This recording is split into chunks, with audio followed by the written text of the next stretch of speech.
What's up, Buffalo Fanatics? Josh Allen here. Just wanted to say, go Bills. Oh, baby! What is up, Buffalo Fanatics? Z-Bot here with you, live on the Buffalo Fanatics YouTube channel on a special edition Thursday night.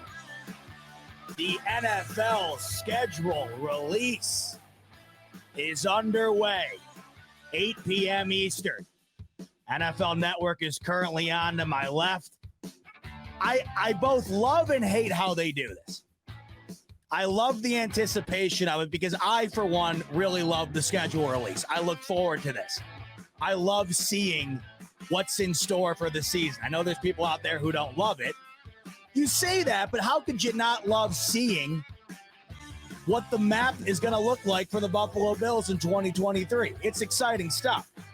What I don't like is that currently I'm watching Rich Eisen and the gang.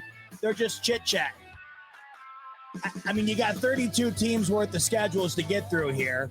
By the time they're done releasing it on TV, I'm going to already find it on Twitter. And speaking of which, today is the day where it's just filled with rumors and leaks, quote unquote leaks. And it's like the thing comes out at 8 o'clock. It's a true representation of the lack of patience that we all have in this country. And I am no exception. I love seeing it. I'm all over the leaks. Someone today went as far as to quite literally recreate the official Buffalo Bills graphic. They literally went out of their way and photoshopped an entire graphic that perfectly resembles what the Bills PR team would put out. Someone tweeted it at me or sent it to me. I thought it was real. Why wouldn't I? It looked, I'll show it to you. I have it right here on my Twitter. And by the way, what I have up right here, this is the main leak that's been going around all day. Now, of course, we do have some certainties on this list that have already been announced. We'll get into that in a second. Speaking of which, all throughout the night tonight, as soon as that schedule is in my hands, we are going to go over it week by week, take a look at exactly what the Bills have in front of them, and then I am going to personally give my way too early 2023 Buffalo Bills record prediction. We're going to go week by week and give them a W or an L and see how I think they fare throughout this year. But as I'm talking about the leaks, this is the one leak here where someone tweeted it at me. I think they actually tweeted it at me in the comment section here. Let's see. Maybe not. I don't know. Look at me. I can't find it. Either way, that was so anticlimactic. I'm sorry. Either way, all day it's just filled with leaks, and it's like, hey, 8 p.m. is going to roll around at some point. We're going to get it.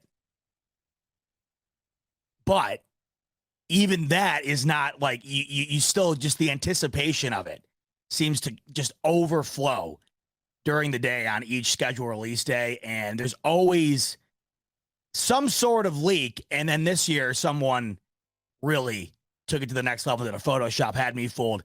As I'm scrolling Twitter trying to find the leak, I just found the official schedule. So I don't even know why I have NFL Network on right now. They're interviewing Robert Saleh. I don't care. He's taking an L on week 1. He's taking an L.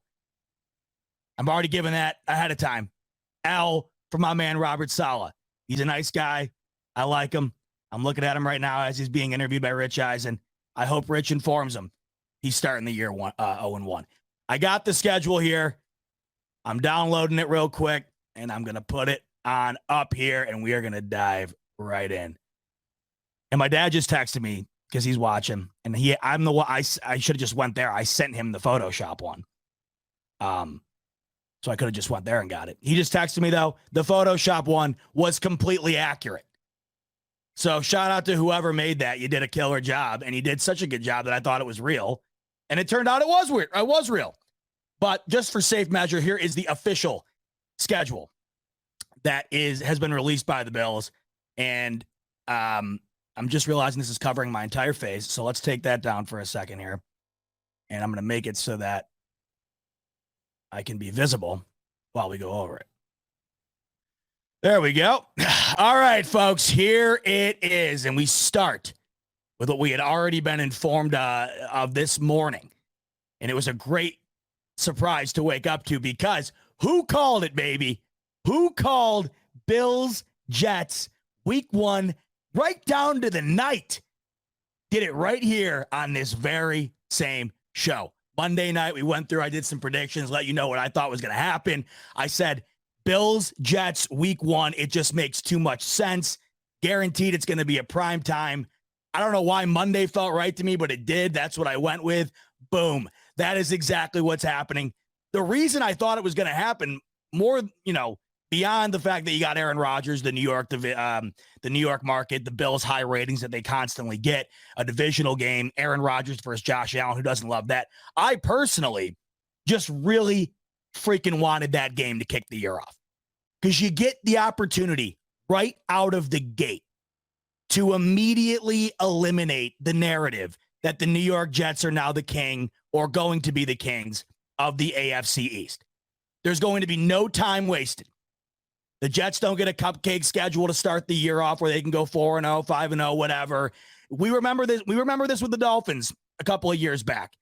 When they got off to a good start, Bills were having a struggle towards the middle of the season, or you could call it a struggle. I don't even remember exactly what happened. The Dolphins put a couple of games together, essentially.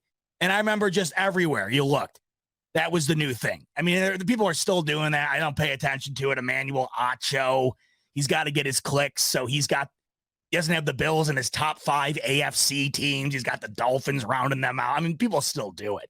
But that will be what you'll see constantly this year. It'll be the New York Jets.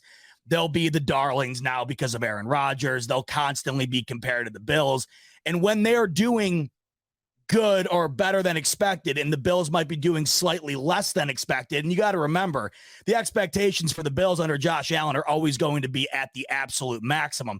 If they fall even slightly below that and the Jets go slightly above what they're expected to do, you'll immediately start hearing the Jets are better than the Bills. The Jets are going to win the AFC East, yada, yada. So the reason I love this beyond all of the other reasons, the reason I love it the most is because you do not allow that narrative to get established for even a week. You immediately get to go out and prove right off the bat, AFC East is still ours. Aaron Rodgers, who the hell cares? It's still the Buffalo Bills division. Now, of course, that's a two-way street. Bills go out and get their ass kicked. You thought you were going to hear about it without playing the Jets, going into the matchup. I don't even want to know what that reality looks like. Let's hope to God we don't have to face that reality. So that, of course, week 1, and I couldn't be more stoked about it. Bills, Jets, Monday Night Football, 9/11 in New York. That's going to be a sight. I mean, you already know that's going to be incredible. I'm sure they'll do some sort of memorial thing before the game with the field long flag and probably a flyover, something incredible. I live in Connecticut now, so I'm about 40 minutes from MetLife. I will be in attendance at that one. I could not be more excited. Last year, I thought there was no better way to kick the year off than facing the defending champs in the opening game of the year. I was beyond stoked about that. And this year, this is exactly what I wanted to happen. Both years in a row, we're going back to back here where I am just elated about the start of the year. This could not be a better way to kick things off.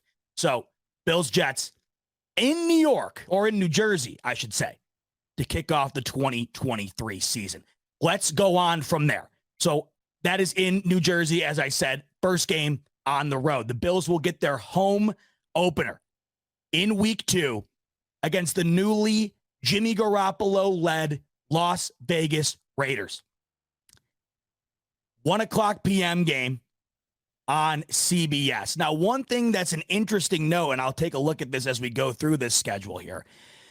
It's no longer AFC exclusively on CBS, NFC exclusively on Fox. It's all over the place. I'm having a tough time getting my mind wrapped around all these changes. But the broadcasting rules this season are completely different now. That's no longer in existence. The ability to flex games has changed dramatically. You can flex more games now. Of course, the NFL Sunday Ticket is now on YouTube TV, which I think is incredible. I've never had DirecTV. I've barely ever known anybody that does. Pause for a second. Who the hell is on my TV right now? I got the NFL Network on. I don't know who this is. He just went through and he just went through and said the Jets are going 17-0. He's over on the touch screen doing the wins losses. He's got 17-0 for the New York Jets. Do you see what we're dealing with here? This is what I'm talking about. And I get it how it's lighthearted. It's fun. It's annoying. It's annoying. It's still, I get it. I'm a man who likes to have fun too. You know this, but it's just like, they did the same. This is why I say this is giving me eerily similar vibes to the Denver Broncos of last year. I myself included. You saw it firsthand on here, I'm sure, a couple of times before the season started. I, as well as just about everybody, was tremendously high on the Denver Broncos with the addition of Russell Wilson. How could you not be? One of the greatest long ball throwers in the history of the game. Going into that Denver Broncos season last year, one of the better quarterbacks that's been in the NFL over the last 2 decades. How could you not have thought they were going to be dramatically improved? That shocked everybody. This is, to me, it's even less of a chance to be successful than that was. Yet it's being treated as if it's even more likely that the Jets are going to be successful than the Broncos were.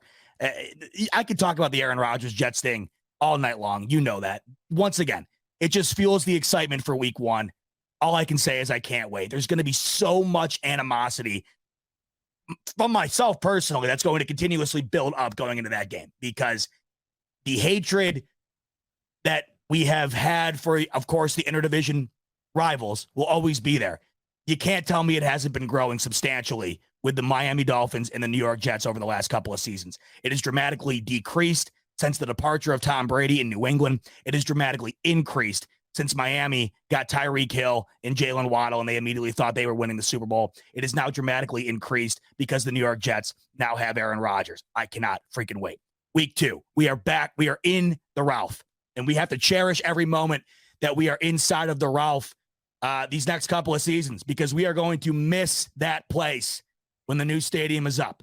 It's going to be exciting times having a new stadium in Buffalo, but we have to cherish every single moment inside the Ralph while we still have her. And the first game inside of the Ralph is against the Las Vegas Raiders with their new quarterback, Jimmy Garoppolo. I like that start to the year for the Bills. You get you get an away game in prime time that, of course, is just, in my opinion, like one of the games of the year. And then you follow that up with a very winnable AFC game at home. Speaking of winnable, you take the team on the road after your first home game, and you go to Washington to face the Washington Commanders. Now, I'll get into my predictions about each game after we go through the whole schedule here, but I think you know what my thoughts are on that. After that, it is 3 consecutive home games, except one of those games is not actually at home. We get the Miami Dolphins in Buffalo on October 1st. And I'm sure Miami Dolphins fans are very pleased to know that their game in Buffalo this season will not be in a snowstorm. The home game that is not a home game, it's off to London. And boy, was I wrong. On Monday night, when I was with you guys, I had said, well, the Jacksonville Jaguars already have a London game set up for this season, so I don't see why they would double down and have the Bills play them in London. I thought the way I had read it, each team gets a game in London. Little did I know, the Jags are playing 2 games in London. And as I get into each game, after we go through the whole thing in here, over the whole thing here, and it's in its entirety, I'll talk a little bit more about this, but there's a major disadvantage facing the Buffalo Bills in that game. And it's the fact that the Jacksonville Jaguars are playing back-to-back games in London. The second leg of that back-to-back being against the Buffalo Bills. They will have been in London for at least a week by the time the Bills show up to play that game. You can't tell me that's not a disadvantage. I also am a bit disappointed about that particular matchup because I personally felt, as far as home games were concerned, that was probably the best game outside of the divisional games. You know, I'm high on Jacksonville. I'm high on Trevor Lawrence. I'm high on Doug Peterson and where that young talent is going in Jacksonville. I'm very high on them this year and for the foreseeable future. I was very excited to be able to maybe go and see the Bills battle them out in Buffalo. And that's not the case. It's going to be in London. Typically those games blow. Typically the London games suck. That's going to be a game you're not going to get much sleep the night before, I promise you. Because that's one that we are going to be over the moon excited about. A 9:30 a.m. kick in London. And it's going to be against a team in Jacksonville that is going to be fighting for a high playoff spot in the AFC. I promise you. So that is a huge game. And it's in London. It's at 9:30 a.m. I'm sure me amongst the rest of Bills Mafia will be drinking all night long leading up into a nice Bills game for breakfast. You can't beat that. Nothing better than beer and booze for breakfast as the Bills are kicking off while the sun rises. I am so excited for football. As the Bills return back from London, they will be greeted at home by their former offensive coordinator, Brian Daboll. And I'm just now realizing, so my dad had texted me earlier saying that the Photoshop one I sent him was accurate. The Photoshop one I had earlier, the leak, you just verify here, it did not have the Giants game as a primetime game.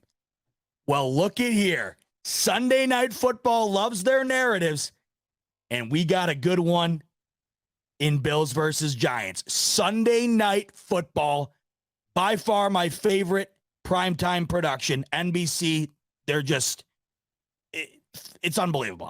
I've always thought Sunday Night Football is the most superior primetime broadcast. I've always loved it. I've always felt that way. And a Sunday night game in Buffalo was a rarity to say the least over the last couple of decades. It's so great to, of course, have that type of team now where you do get at least one Sunday Night Football game at home in Buffalo. And I think this is an interesting choice because they chose this not because of the matchup. The Bills clearly, you'd think at least, most people would clearly think the Bills are a better team compared to the New York Giants. This is all about Brian Daboll returning to Buffalo to coach against his former team. It's an awesome narrative. And I personally am very interested to see how the Bills are approached by Brian Daboll. Nobody knows Josh Allen in that offense better. Many would argue Josh Allen is the quarterback he is because of Brian Daboll. I certainly don't. He certainly played a hand in it. People give him way too much credit. Every time a coach or every time a player like him, like Josh Allen, hits his ceiling, it's funny how this narrative works. Like with Patrick Mahomes, Eric Bieniemy gets no credit for how good Patrick Mahomes is. Andy Reid gets all the credit. But with Josh Allen, because Sean McDermott's a defensive coach, Brian Daboll got all the credit. I've heard countless people, media, whoever, Brian Daboll made Josh Allen who he is. No, he definitely helped Josh Allen in his progression. He was certainly a terrific coach. And for a kid in Josh Allen coming into the league who was raw and definitely needed to be coached the right way to hit his ceiling, there was nobody better than Brian Daboll. But this is where you put it all out on the line. You got Josh Allen going up against his former coach that many people believe has gotten him to the point in which he is at currently in his career. Awesome narrative. That is the sole reason that this game finds itself in prime time. Interesting back-to-backs that you look at right there in week 5 and week 6. You go out to London.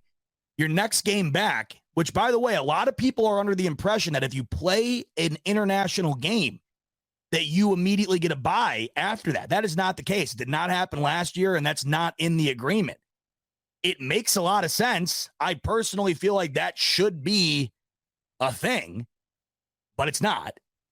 So the Bills will be coming back just 1 week from London at home and immediately go right into primetime. So you go from a 9:30 a.m. game to a primetime game against the New York Giants. That's going to be that's a low key because there's a lot of great matchups on this schedule. That right there, under the radar as far as one of the better ones, especially knowing that it's in primetime here. Wow. So when you get into the meat of this, as you stare at the bottom left column with the Jags and the Giants, and you move over to the middle column here towards the top, you will now see that, including the Jacksonville game, which is as abnormal of a time as you'll play any season, 9:30 a.m., you are looking at 1, 2, 3, 4, 5, 6, 7, 8, 9, 10 of 11 games. Wow.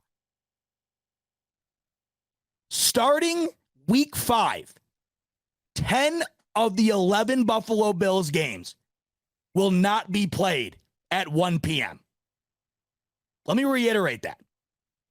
The Bills will play 10 out of 11 straight games outside of the 1 p.m. window. 4 of 5 starting week 6 are all nighttime primetime games. Wow. I'm soaking this in because I put a little too much stake into the one I sent my dad. He needs to get his eyes checked because this is not completely linear to that one. So I am now just I'm readjusting here because this is just hitting me. I'm not trying to diss my dad, by the way. It's very, very spot on. But there's very minor things that are different. And one in which being there was supposed to only be 3 primetime games within this window here. But now you're looking at 4 out of 5. Wow. Oh, boy, this is going to be fun. Wow.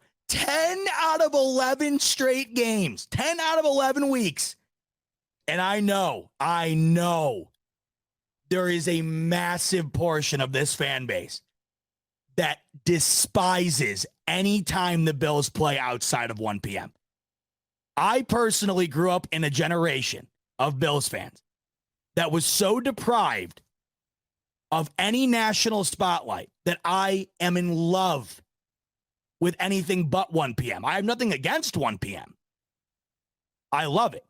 But when I grew up as a Bills fan coming up, my dad just texted me. He goes, times are a little off, and he called me a name. My dad is not happy right now that I'm calling him out, but I deserve that.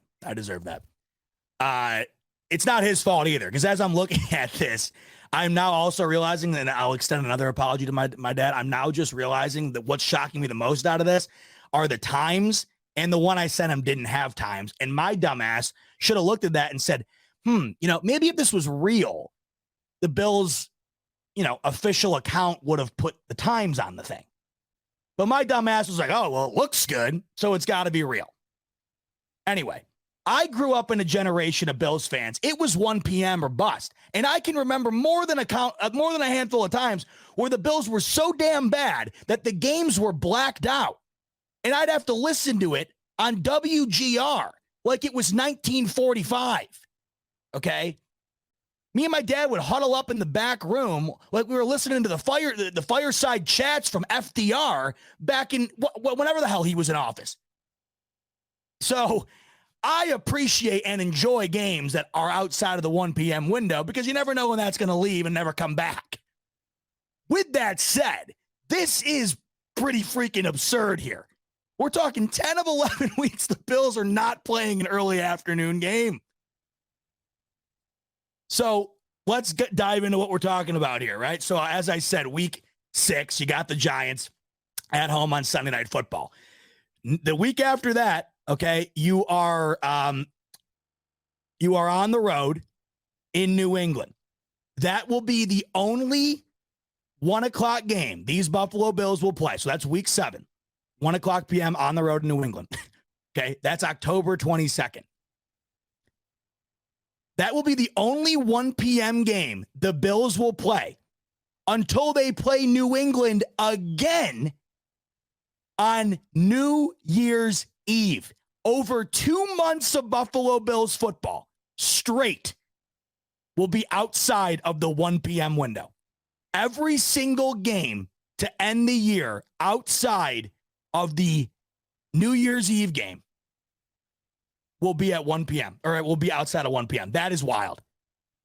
That is wild. And what you'll notice here as well, look at the amount of 425 games. And this is what I was talking about when I was talking about the broadcasting rules and stuff like that. I think this is part of it. I think this is where things change now, where you'll see more 425 games like teams for the Bills or other teams that maybe didn't play as many of them in the past. This has to be the most 425 games the Bills have played in a season, maybe in my entire life. As I'm looking right now, we have four, at least four. Depending on what they do with this Miami game at the end of the year, that's to be determined. We'll see what they plug that into. But so week 7 is your first game against New England, 1 p.m. Enjoy that 1 p.m. game to those folks out there who absolutely love the 1 p.m.ers, because that's all you're getting until basically 2024. That's crazy. All right, so then after New England, it is 3 consecutive primetime games. Back to back to back. To kick that slate off is week 8 at home in what I believe to be one of the strangest schedule decisions of this entire slate here. Bills at home, Thursday night football, week 8 against the Tampa Bay Buccaneers.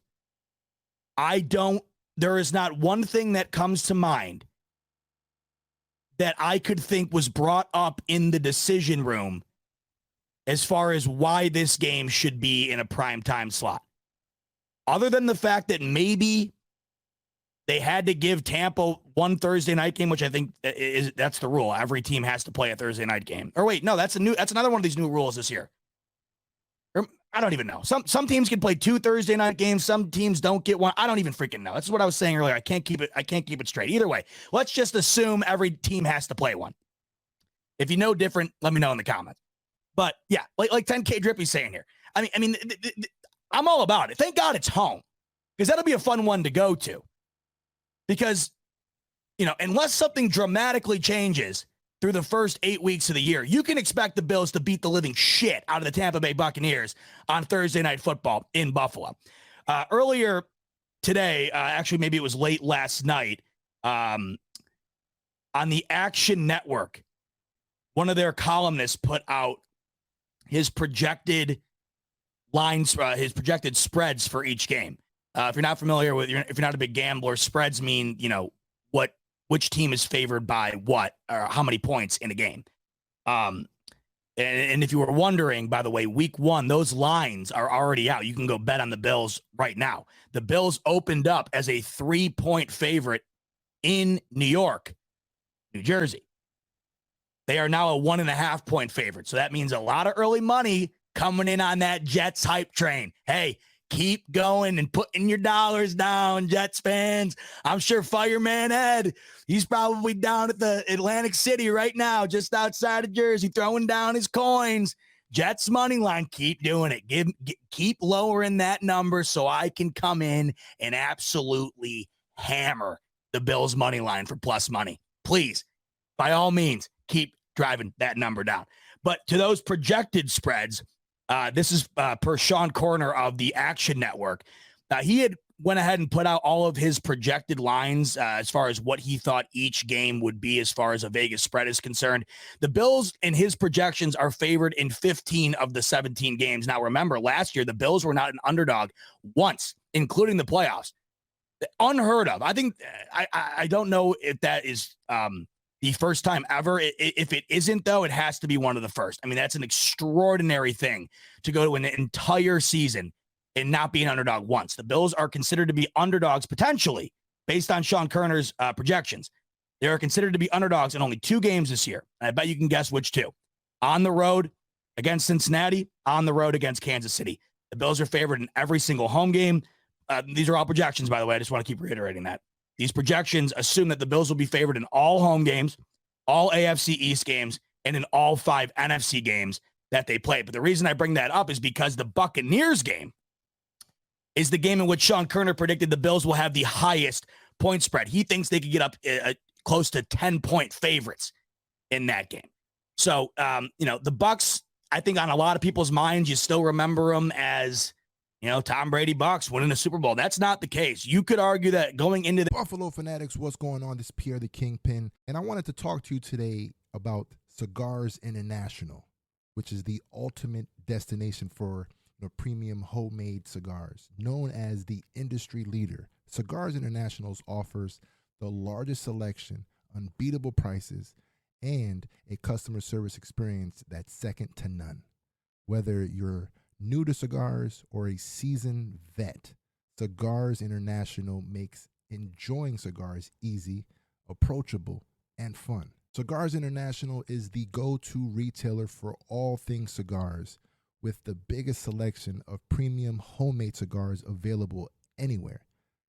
Cigars International offers unbeatable deals and discounts, making it easy to stock up on your favorite or try something new without breaking the bank.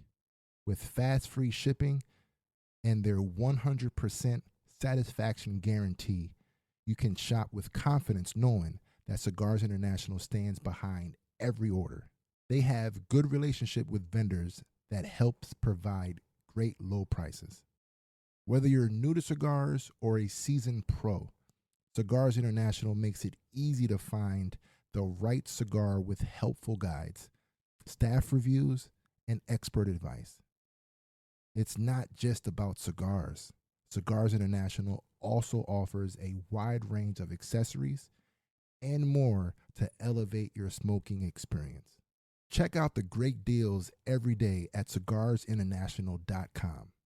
That's cigars, CIGARS, international.com. Use code FANATICS at checkout for 20% off your order of $50 or more, plus free shipping. Or visit www.cigarsinternational.com/fanatics, and the discount will automatically apply. Again, use code FANATICS at checkout for 20% off your order of $50 or more, plus free shipping.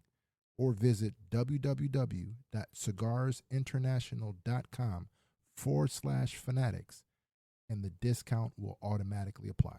If you're a maintenance supervisor at a manufacturing facility and your machinery isn't working right, Grainger knows you need to understand what's wrong as soon as possible. So when a conveyor motor falters, Grainger offers diagnostic tools like calibration kits and multimeters to help you identify and fix the problem. With Grainger, you can be confident you have everything you need to keep your facility running smoothly. Call 1-800-GRAINGER, click Grainger.com, or just stop by. Grainger, for the ones who get it done. This season, the Bucks could be considered one of the worst teams in the NFL. So a shocker to see that game in a primetime slot, but I think it's a great spot for the Bills to be able to get a primetime drubbing in and be able to really put on display what they have against the team in the Bucks who, as of right now, we don't know what's going to happen, but as of right now, that's looking like it's a game that the Bills should win handily. Now, no better time to have that game than a week before you're going and playing probably your toughest, if not certainly one of, but you could argue definitely the toughest game of the season. Ooh, baby, on the road once again, the Cincinnati Bengals, and I will be there. I was already talking to the boys today. We have absolutely got to redeem ourselves. I was at the DeMar Hamlin game, and of course, leaving Cincinnati that weekend was just, it was beyond sad. It was just awful. Like leaving there, it was just terrible. So we're going to go back for the redemption tour in week 9. And so are the Buffalo Bills. They are trying to avenge that absolute atrocity that they put on display against the Cincinnati Bengals in the playoffs. Week 9. Everybody's already got that one circled.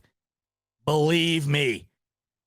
And they are no dummies over at the NFL headquarters. That, of course, is in prime time, and it's in the biggest of all 3 primetime slots, Sunday Night Football, NBC. Oh, my God, I know you can't see it on the screen, but my hair is standing up. My hair is touching the ceiling right now. I got goosebumps, baby. That is going to be incredible. Sunday Night Football in Cincy. Bills looking for revenge, and by week 9, you already know those two are going to be duking it out for the top seed in the AFC. All games matter all year long. You get into the middle of that schedule against a team where that one win could be the ultimate difference. Game is going to be huge. Another game that I find hilariously interesting because nobody rips on the Denver Broncos being in primetime more than me. And it's funny because as I say that, I'm looking at Al Michaels on my computer screen right now, who's on NFL Network. How many times last year did poor Al Michaels almost fall asleep having to broadcast a Broncos game? The hype going into the year, it was right. Russell Wilson and the Broncos, man, they're going to be the team to watch. They were on primetime what felt like every other week, and they were terrible. So I've been on record saying, listen, I hope I don't have to watch the Denver Broncos in primetime ever again. Well, I'll certainly be tuning into this one. Monday Night Football. Russell Wilson and Sean Payton coming to town. Russ trying to cook outside of his own kitchen in Buffalo, New York. I'm telling you, and I've said this a bunch this offseason, no shot in hell the Denver Broncos are as bad this year as they were last year. Sean Payton, I think in my lifetime, top 5 coach, easily top 2-3 offensive coach. He is going to right the wrongs of that team from a season ago, and in my opinion, really get Russell Wilson back onto course. And they'll, of course, by then have 10 weeks under their belt to try and do that. That game's going to be better than meets the eye based on last season. I think the Broncos are going to be in the playoff mix this year. So that game, of course, is going to be bigger than I think currently meets the eye. But how about that slate right there? Not only is it 3 back-to-back-to-back primetime games, but it's 3 different types of primetime games. You go from a Thursday night game into a Sunday night game into a Monday night game. Oh, boy, it's good to have a good team in Buffalo, isn't it, folks? Oh, baby, I love it. But as I said earlier, and I still can't get over this, it doesn't end there. Now, people are off. They're very defensive about how they define primetime. To me, primetime is a night game. I understand 425, Zeba, that's considered primetime coverage. I know. But it's not prime time. Does that make sense? It is, but it isn't.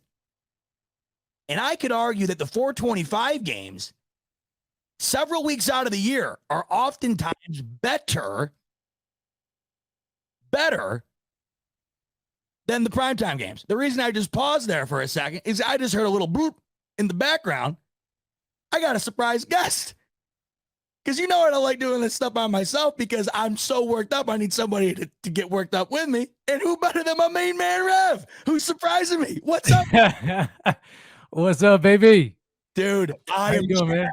Up right now looking at this thing. I mean, I'll usher you in. Here's where I'm at right now as I talk through this, Rev. Yeah. What are your thoughts about playing 4 out of 5 consecutive games in primetime, 10 out of 11 straight weeks, Rev, without a 1 p.m. game? What are your initial thoughts on that?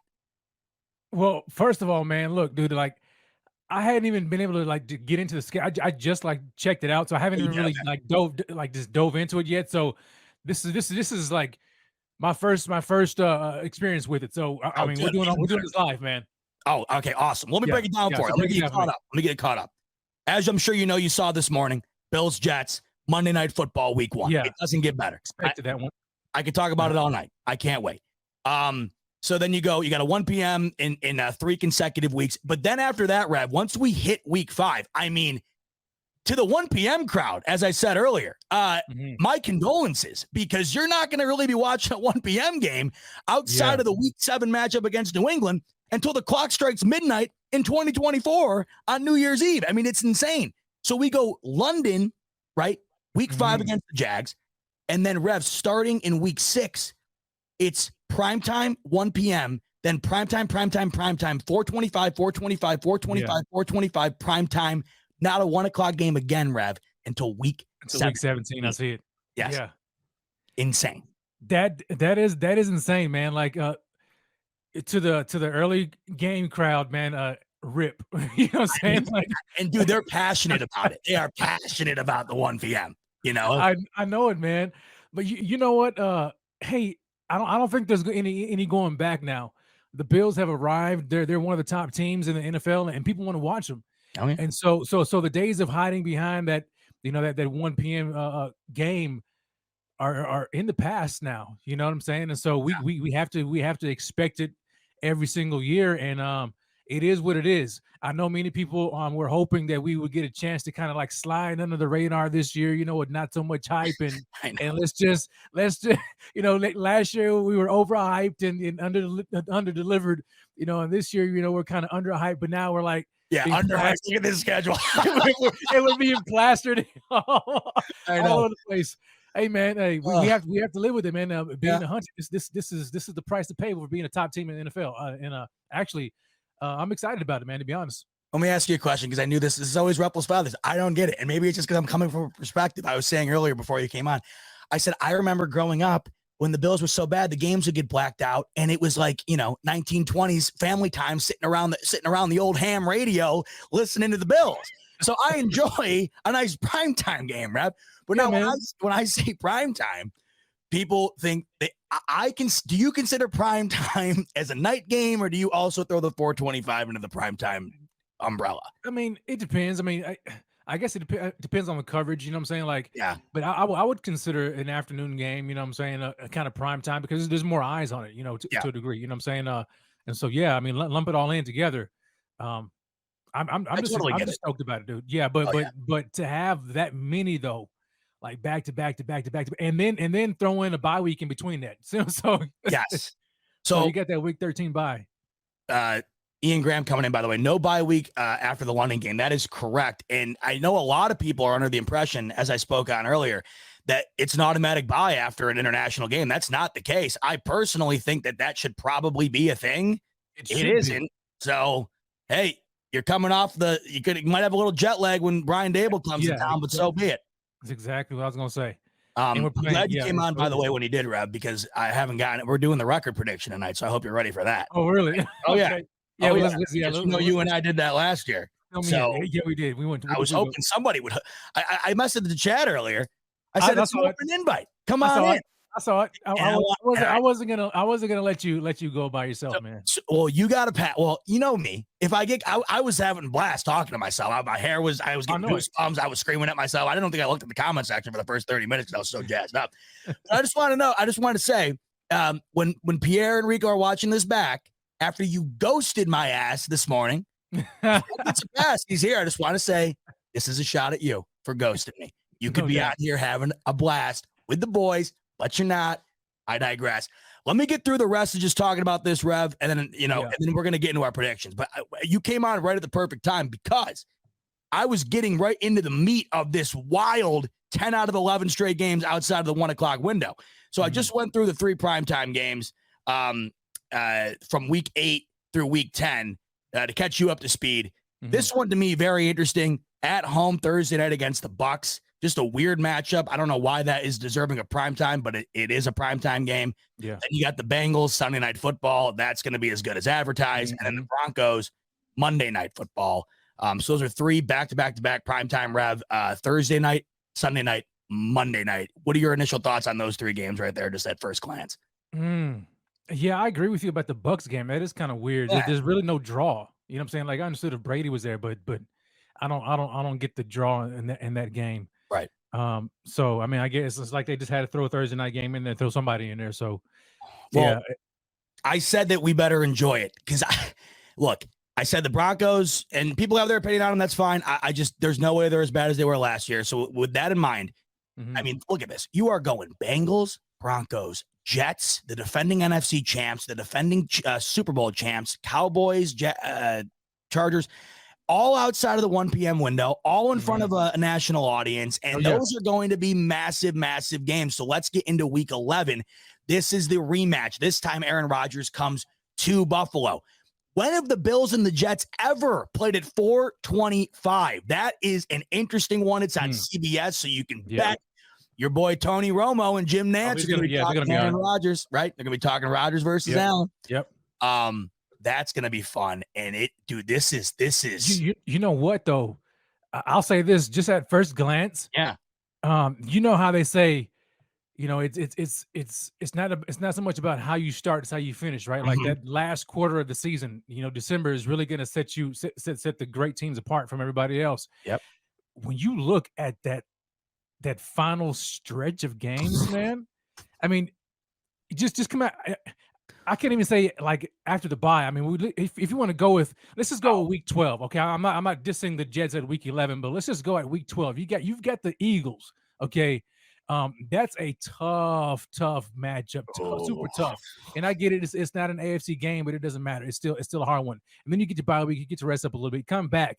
You get the Chiefs week 14 in Canada. I'm so tired of playing these suckers at Arrowhead. I'm so tired. Groundhog Day every year. Oh, back to Kansas City. I mean, it's like unbelievable. Golly. I know. And then we come home to the Cowboys, Chargers, and then we close out with 2 AFC East divisional games. Like that's not an easy slate to close out the regular season, man. So hopefully the Bills, and the way they set it up, man, because it's you would hope that we could kind of coast a little bit, but no, there's not going to be any coasting.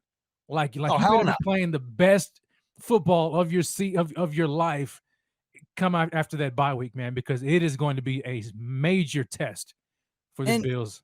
Like you said, it's not about how you start, it's about how you finish. Is there a better example than last season? You come out of the gate, you beat the shit out of the Rams, they wind up blowing. You beat the shit out of the Titans, they end up blowing, and you end the year.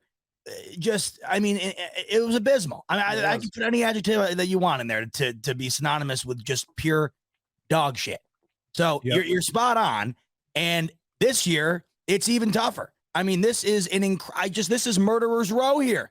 You're starting week 9 and you don't get a chance to come up for air. You really don't. Maybe the Patriots or maybe the Cowboys, depending on what they got going on. But I don't overlook the Cowboys at all. So the only breath of air they get is week 13 in the bye week. That's when they can. And by that I mean they could already. I mean, who knows? Who knows? So Jets at home week 425. That is such a weird thing to look at. I got to go back and look this up at some point tonight. I'd venture to believe this might be one of, if not the first time, that the Bills have played the Jets in a 425 window. That just is like unheard of. But once again, Aaron Rodgers, there's the draw. Yeah. Eagles, that's as good as it gets. That's going to be wild. You know what's catching my attention right now? Yeah. Now that I'm looking at it, starting from week 14, look at there's not a consecutive home game or road game in there. It's back. It's at Kansas City, right? And then back to Buffalo for the game against the Cowboys. Then it's a cross country to LA, cross country back to New England, and then it might as well be cross country going south from New England all the way to Miami. That's a lot of travel and a lot of back and forth. I think I saw earlier someone tweeted out the amount of air miles each team has to travel. I think the Bills were towards the upper end of the middle pack, and I'm assuming the majority of that's coming, in the latter half of the year. So you play the Eagles. That's going to be a super tough but amazing matchup. That's up against the bye. You take the bye. Now, that bye week could not come at a better time. If you're going to play the Chiefs, out of 17 games, you draw the Chiefs after the bye week. That is a gift. It is great to see. The bye week's a bit late, right? But if you're going to have it before the Chiefs, I can't think of a better scenario to have your bye week. You get an additional week to prep up for a game that is always a tough one. Right. Then Cowboys come home to Buffalo. And I'm going to tell you this right now. That's going to be a great game. Don't sell your tickets to that game because Cowboys fans, that's what they want. There'll be so many damn Cowboys fans in that stadium. Because they're just they're everywhere. They're everywhere. Yep. So don't sell your tickets to that game. No, don't. Because we're going to see too many stars in there. And for some reason, they all wear the vintage jackets because they haven't enjoyed watching their games since the 90s. Starter jackets. Yeah. So just don't. All right. Then this is hilarious to me. get your credit cards out and subscribe to Peacock because I mean, I was saying earlier, next thing you know, Rev, the Super Bowl is going to be exclusive to Hulu or Disney Plus. I mean, I don't even know. It's going to be pay-per-view, man. Yeah. The Bills. Now, let me double check. I am like 99% sure that is a Saturday night game. Let me just double check here. I'm pretty sure it is. 23rd. Yes. Yeah, December 23rd.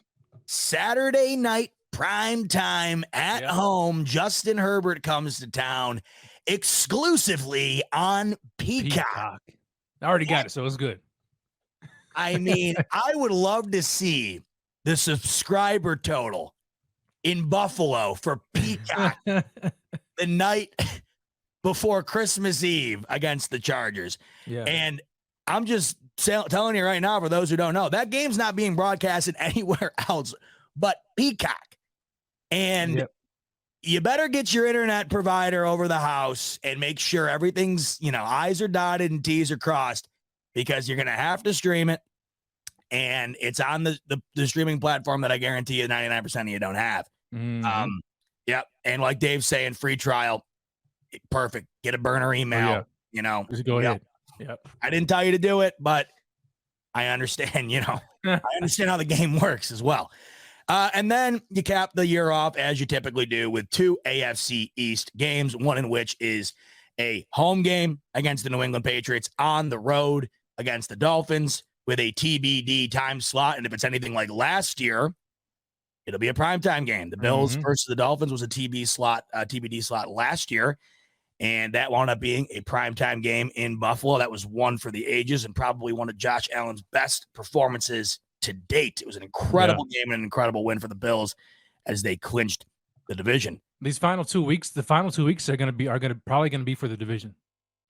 I would imagine, especially with those 4 of the last 3, Rev, being AFC games, and I would argue 3 of those being against teams that will be very involved in the playoff in the Chiefs, Chargers, and Dolphins. Yep. Yeah. Okay. So that's actually good because when you mention it, because look, we're playing the Chiefs and the Chargers both in the AFC West, and so you have to figure that those 2 teams are going to be vying for positioning and for that division in and of itself, and then you've got the Bills and with the Dolphins and the Patriots trying to win the East. So these NFL schedule makers, I mean, you got to give it to them, man. Like, they think of everything, and this makes perfect sense, and it leads everything. It leads up to just a complete slugfest towards the end of the season before you even get to the playoffs, man. Caroline, who's just got home from work, your initial thoughts, first glance on the Bills schedule, your record prediction. What's up, Caroline? Yo, what is that? She's got Caroline, she's raw dog. She's raw dog in the frozen yogurt right out of the container. She said, I don't care. Put that close to the cam, respect Caroline. for the other people in this household, and the other person is me. And Straight I'm the one out the container. That's what I'm talking. That's what I'm talking about, Caroline. That's how you do it. I'm a bad influence, Rev. I do that. That's how you do it. All right. Initial thoughts. Your record prediction. Go. Bills winning everything. And you heard it here first. There you go. I don't think I could have put it better. Bills winning everything. T-shirt. Print it right now. Get our T-shirt guy on the phone, Rev, over at BF. All right. She's a keeper, man. Oh, she's great, isn't she? She's great. Although she didn't give me a bite of the ice cream. No, she wasn't. She held on to that one pretty tight. I'm shocked she didn't have the typical shovel she has as she eats the ice cream. This is a tiny spoon for her.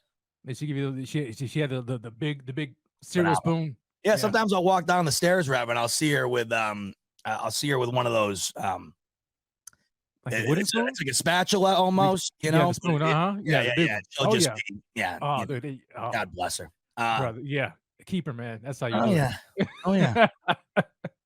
Anyway, with a little bit of that nice strawberry frozen yogurt in my mouth, which, by the way, I'm a big fan of the frozen yogurt. I saw this tweet the other day. I thought it was a perfect description. It was amazing.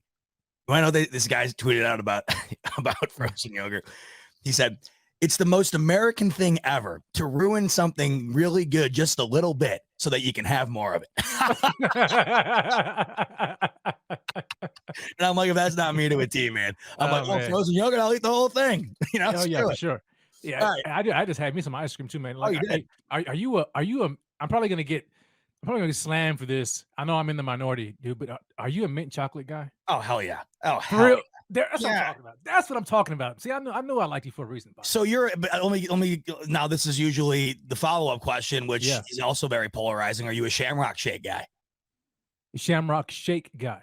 You see, you're Texas. I don't think I've McDonald's had isn't like, you guys are more like the Whataburger and whatnot. Although you make the Yeah. best burgers in town, so what does that matter? Yeah, you know I do. You never had the Shamrock Shake? Never had the Shamrock Shake. Oh, Rev. Oh, here we go. Now you remember last year we did the shake test. I know. I remember you were like, "Yo, Bot, you got to go do this," and I'm like, "Bro, I would, except I don't have 3 of these 5 locations within a 4-hour vicinity of me." Yeah. Dude.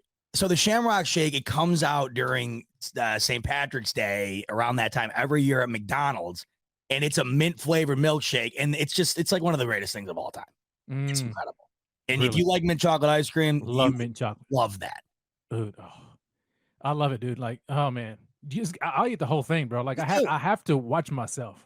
People say it tastes like mouthwash. I'm like, you have a crap palate. You taste buds jacked up, man. No, it's amazing. Yeah, it's amazing.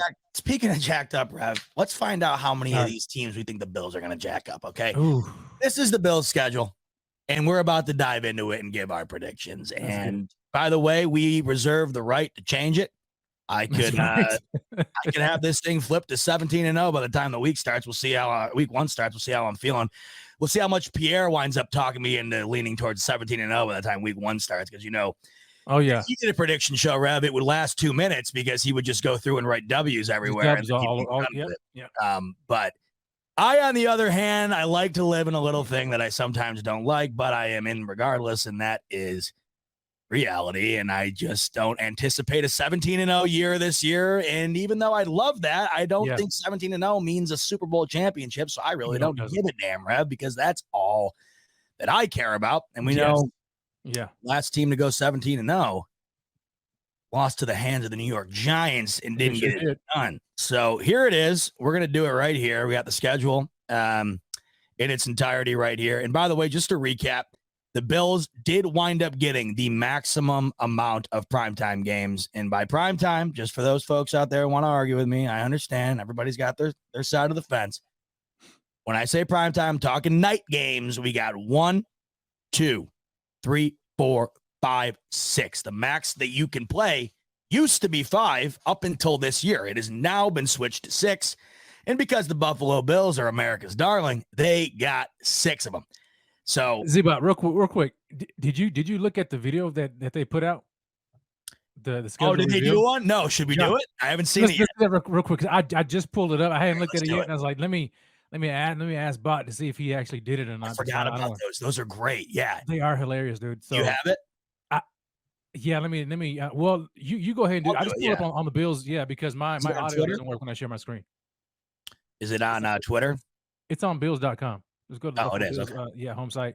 Yeah, it's on the homepage. It says Buffalo Bills schedule revealed, making dreams come true, featuring Josh Allen and more. By the way, hold on. How have the Bills not ponied up a couple of bucks to buy this site? By the way, I just typed in Bills.com. I mean, how have the Pagulas not said, "Hey, we'll throw you a couple bucks. Can we get the domain name?" I mean, right. It was like back in the day when you used to type in Dix.com because you knew what was going to come up just to make somebody laugh, even though you're like, "Oh, I'm going to go shop for shoes or sneakers and basketballs," and the rest is history. All right, Buffalo Bills. Buffalo Bills, yeah. Okay, here it is. I already love it. Yeah. So Buffalo Bills 2023 NFL schedule revealed, making dreams come true, featuring Josh Allen and more. All right, let's dive in. What ad are they going to give us, by the way? Let's take a look here. It's going to be a Shamrock ad because, they listen to it. Oh, no ad. Win a championship. I get immediately greeted with my main man, Brandon Bean. All right, let's do it. In Buffalo, we got one dream. As we all know, that's to win a championship. By the way, no, I can't make it big. Remember, every time I make it big, it won't do it. Oh, remember that? I don't know why. Yeah. It's annoying. Can I make it bigger? Let me see. Did that make it bigger? No, it shrunk it. Does that make it bigger? Not really. Yeah, it does, doesn't it? Whatever. Yeah, but we got players. They got their own set of dreams. So we decided to put this bucket in the locker room, and they could put in there what their dreams were. That's going to be a little easier than I thought.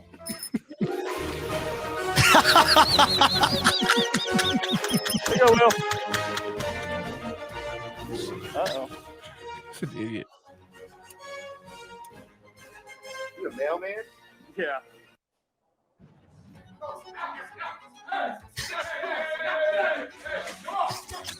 What the heck?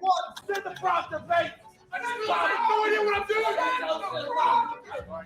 2-5. He's gonna say the proctor. Bates has no neck. Bills have signed a veteran free agent, a young guy. His name's Desmond Nutsworth.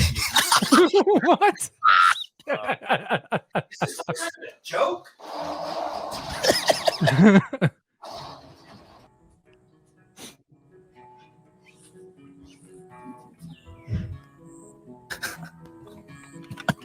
Let's get it.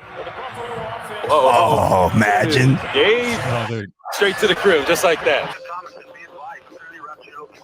Yeah, roger that. On my way. We got a fire. We got a big one. Come on, let's go.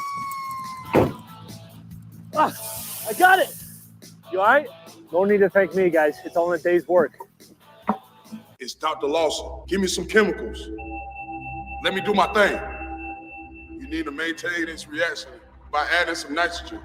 Very nice, very nice, very nice.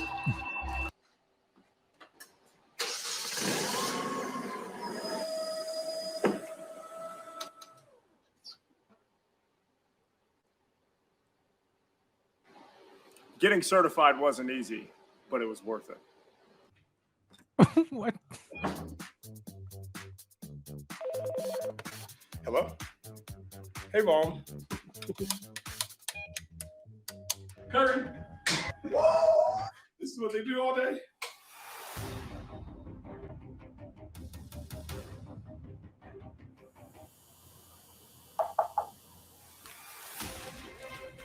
Man, I always wanted to do that.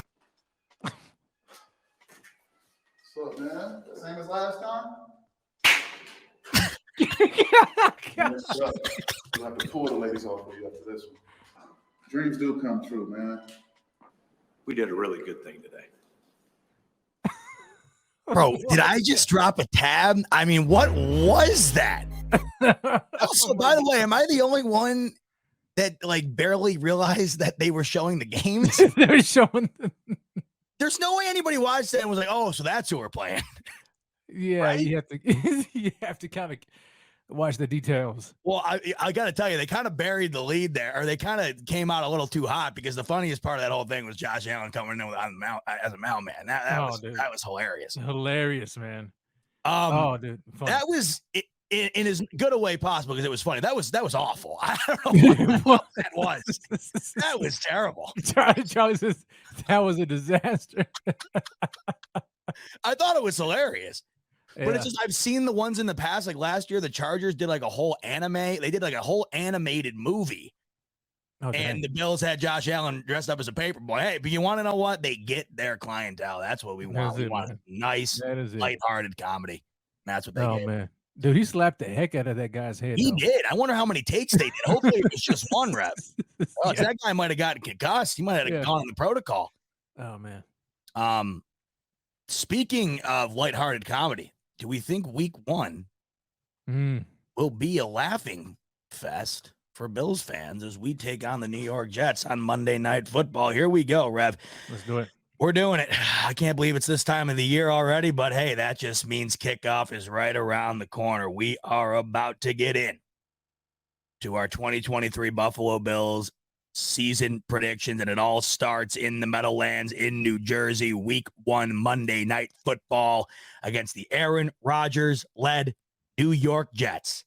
Rev, I'll give you the floor to start first here. What are your initial thoughts on the game in New Jersey to kick things off for the Bills in 2023? Well, I will say this. This was to be expected. I knew that they were likely to put us against Rodgers week one, opening up the season. I thought it was either the season opener or the home opener. But regardless, I felt like that was going to be a primetime game. Aaron Rodgers going to the Big Apple. We know it's a big draw now. The Jets are feeling themselves. They got the big fish, Aaron Rodgers. along with Garrett Wilson and the rest of that offense. Brees Hall, they added some weapons defensively. You know they're going to be good with Robert Saleh. They split the Bills last year. Remember, Zach Wilson beat us. And so people are putting the Bills underneath, the East. You had some people, earlier talking about the Bills not even in the top 5. Oh, I of the AFC. I won't even give it the time of day. The Jets, up top, and all that kind of stuff, and this and that. And I get it. The Jets are better on paper, but they ain't proved anything yet, Z-Bot. They haven't proved anything, not a doggone thing. We know Aaron Rodgers. We know his we know how he operates. He hadn't beaten the Bills in I don't know how long. Okay. I'm not afraid of him. I don't care anything about those guys. They're going to face us week 1 prime time, and I'm glad it's prime time because we get to shut them up early. That's exactly what Open the season up. All this hype, talk about the Jets, this and Aaron Rodgers, that, blah, blah, blah, blah, blah. Bills not top 5. Beat the snot out of them. Shut them up. Get them out the way. Done. Bills win. Week 1. You're thinking convincingly too. What I don't know about convincingly, but I think it's going to be a good win. Okay. As long as they win, it's not a close game. I'll say a 2-score game. Okay. 2-score game. Yeah. Here's where I'm at. Yes. Does Aaron Rodgers immediately improve the New York Jets? Absolutely. You also have to remember the fact that Aaron Rodgers has played with the same team under the same regime, essentially, without an owner, right? With only 2 different head coaches. Aaron Rodgers has played his football in small farm town Green Bay for 20 years. He has not had a different routine in his illustrious professional career in 20 years.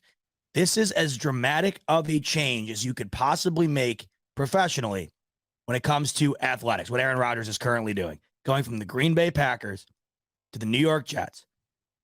And this is the first night in which he will be gearing up in that Jets uniform. The first night he will be going out onto a field without a Green Bay Packers uniform on.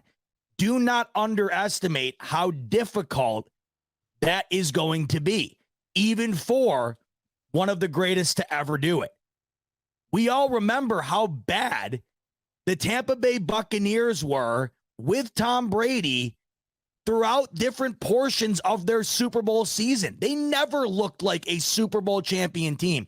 Even in the playoffs, it looked like they were going to lose to the Washington Commanders with Taylor Heineke playing quarterback.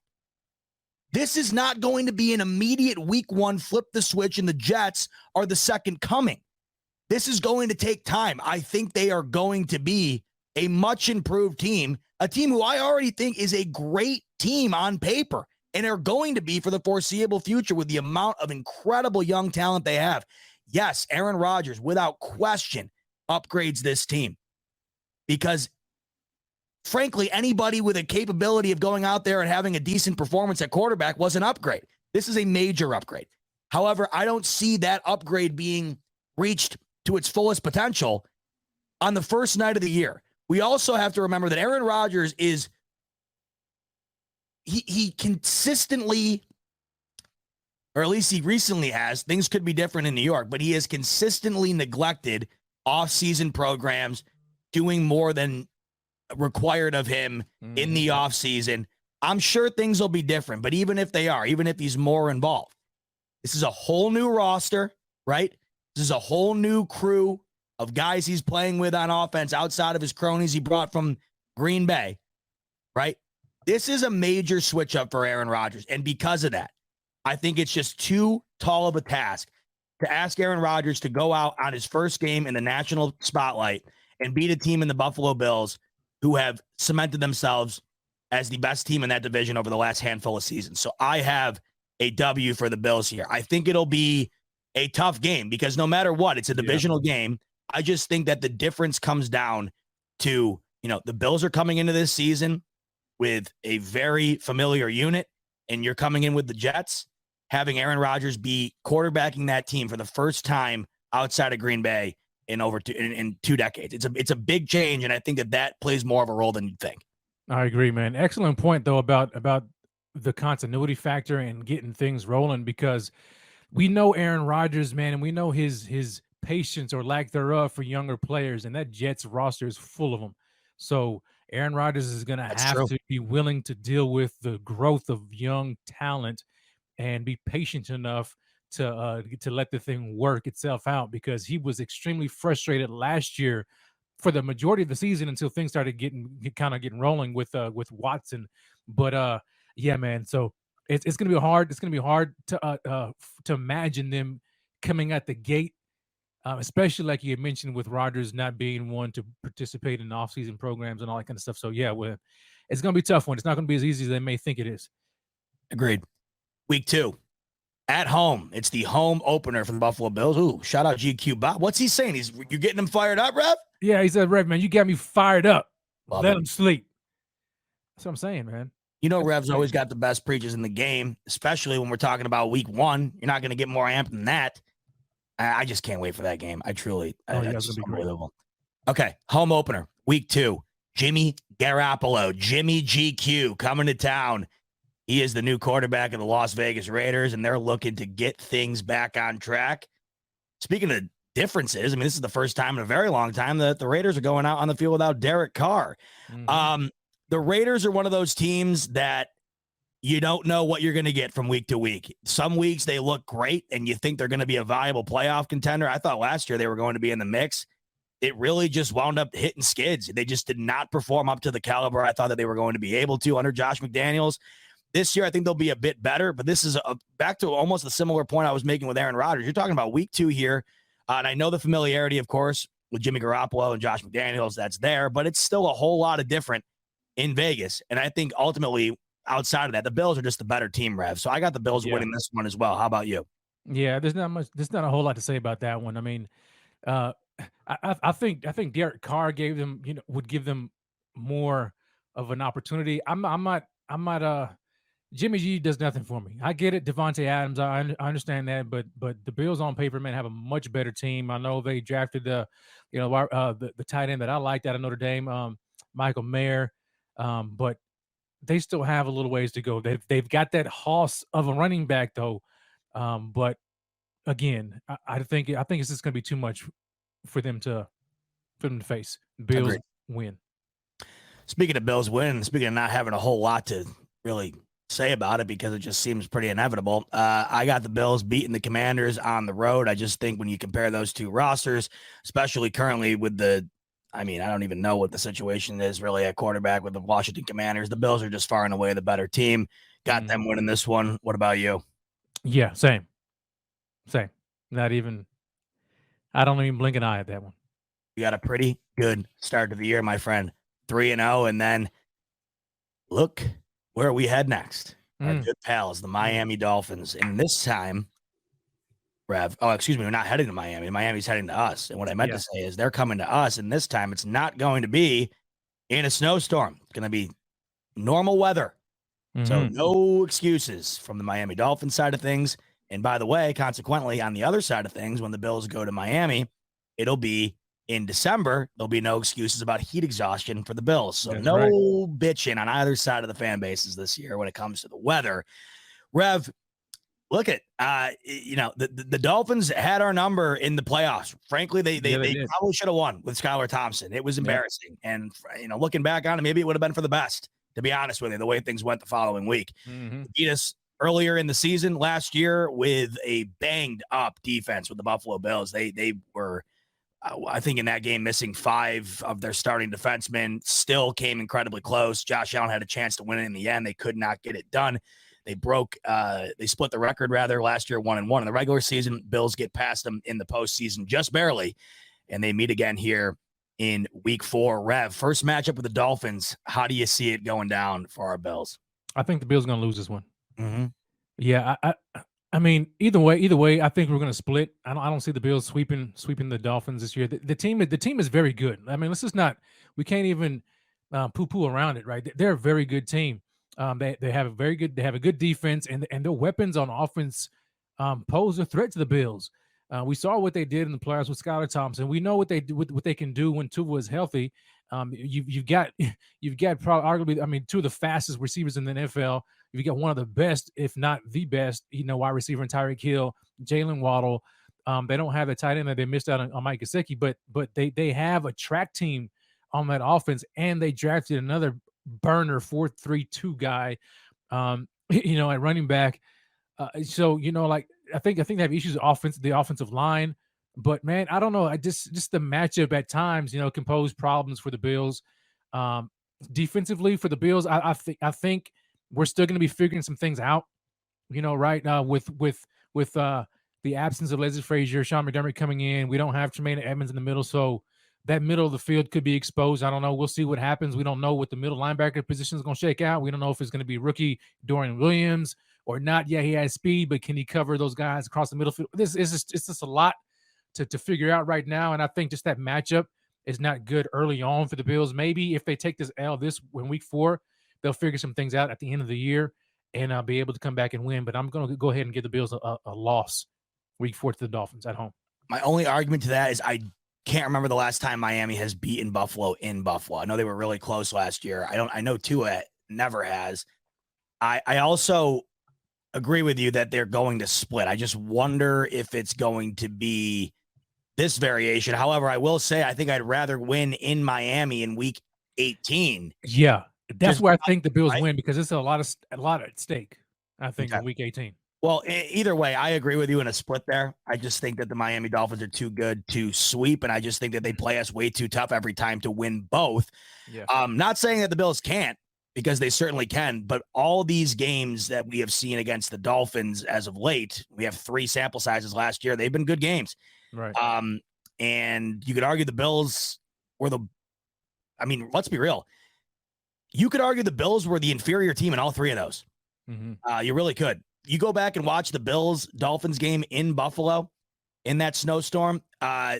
Absolute horrendous coaching job in Miami. They left so many opportunities out on the field, and Tua did not have his best day. But they ran all over Buffalo in the first half. And it also took Josh Allen. It took a Herculean effort to win that game out of Josh Allen. He had to be basically perfect in that one, and he was. So I definitely see a split, and the weather's not a factor in this one. And no, it's not. Because the Bills, yeah, you're right. And just because the Bills haven't lost at home to Miami in a long time doesn't mean that they can't. But we'll put an L in there. I'm going to kick this one off here, Rev, because I think there's an L coming here against the Jacksonville Jaguars in London. I'm with you, man. This is what I was talking about earlier, and I'm not going to downplay the significance of this. And I think that this is, if it's not a major factor, you cannot tell me it's not a slight factor. Rev, the Jags play in London the week before this as well. They will already be in London for a full week. Yeah. And you can't tell me that that's not at least some sort of an advantage. We saw last year what the amount of different travel, I don't even know. Like, there was just so many insane travel nuances during the Bills season that definitely played some sort of a factor on the team. Whether they won or not, you could still tell. Like in the Lions game, I mean, they won that game and it was an extraordinary win, but you could tell, I mean, going into that one with the snowstorm and having to relocate and going back and forth between Detroit and Buffalo, and not a couple of times there. I just think that being in London already is a factor. And I mean, not that is a major thing. I just think it's one part of it. The other part of it is I think Jacksonville is a phenomenal team with a phenomenal offense that is going to be even better this year, in my opinion. I just think that they can score with the Bills in this game. I think Doug Peterson, as far as a coaching matchup is concerned, I think his offensive mind is going to be able to propel this Jacksonville offense to be able to keep up with the scoring of Josh Allen. And it's one of those games I truly think is going to be a phenomenal game. You have 2 of the better quarterbacks in the AFC right now. I think that you could make the argument that last year, towards the end of the year, Trevor Lawrence was playing some of the best quarterback in the NFL. Yeah. And this team is only going to get better. I mean, it's just stacked with a bunch of young studs. They're loaded, man. This team is loaded. They are. They really are. And they're getting better defensively. And Doug Peterson has just done a hell of a job. I can't give enough credit to that guy for turning that organization around after Urban Meyer essentially showed up and took a piss on it. So he put out that fire quick and turned them around. I got an L there in London, Rev. What are your thoughts? I mean, I echo those sentiments. 'Cause I was thinking the exact same thing, that this was an advantage for the Jacksonville Jaguars by already being there a week prior. Plus, they that's like their second. That's like their home away from home already, so they're used to it. True. This is the Bills' first time being in London, and I don't know if they've ever played in London. If not, They did a ways back against the Jets. it's been a long time. So this is not going to be an easy feat for the Bills, just from the travel thing, right? And then they have to get adjusted. They don't know what to expect. This is completely different. And then the game, it's just a lot of weird nuances, and I think the Bills are going to be kind of set off a little bit by it. And on top of that, they're not playing a scrub team. Like, the Jags are a very good team. I mean, when you just look at, you just kind of go briefly through the roster. I mean, they got talent offensively. You got Trevor Lawrence. Don't forget, they got Travis Etienne. They got Christian Kirk, Evan Ingram. Zay Jones came on strong last year, and then they're getting Calvin Ridley back this year. Defensively, Trevon Walker. They have talent, man. And then in the draft, they added some good players too, beefed up the offensive line. This is not going to be an easy matchup for the Bills. It's already difficult by going overseas and playing that game in uncertainty, right? It's just completely uncertain. But then they're playing a tough team. Yep. And so I think I think it you know, and I don't want to get ahead of you, Z-Bot, but I think right here is where a lot of Bills fans can get a little, are probably going to get a little nervous about some of the outcomes, in my opinion. I agree, because you're going to get, and it's already happening in here right now. We were throwing out a couple L's and we're nuts. The truth of the matter is there's going to be L's. I'm just trying to logically pick out the ones in which I think are going to occur. Yes.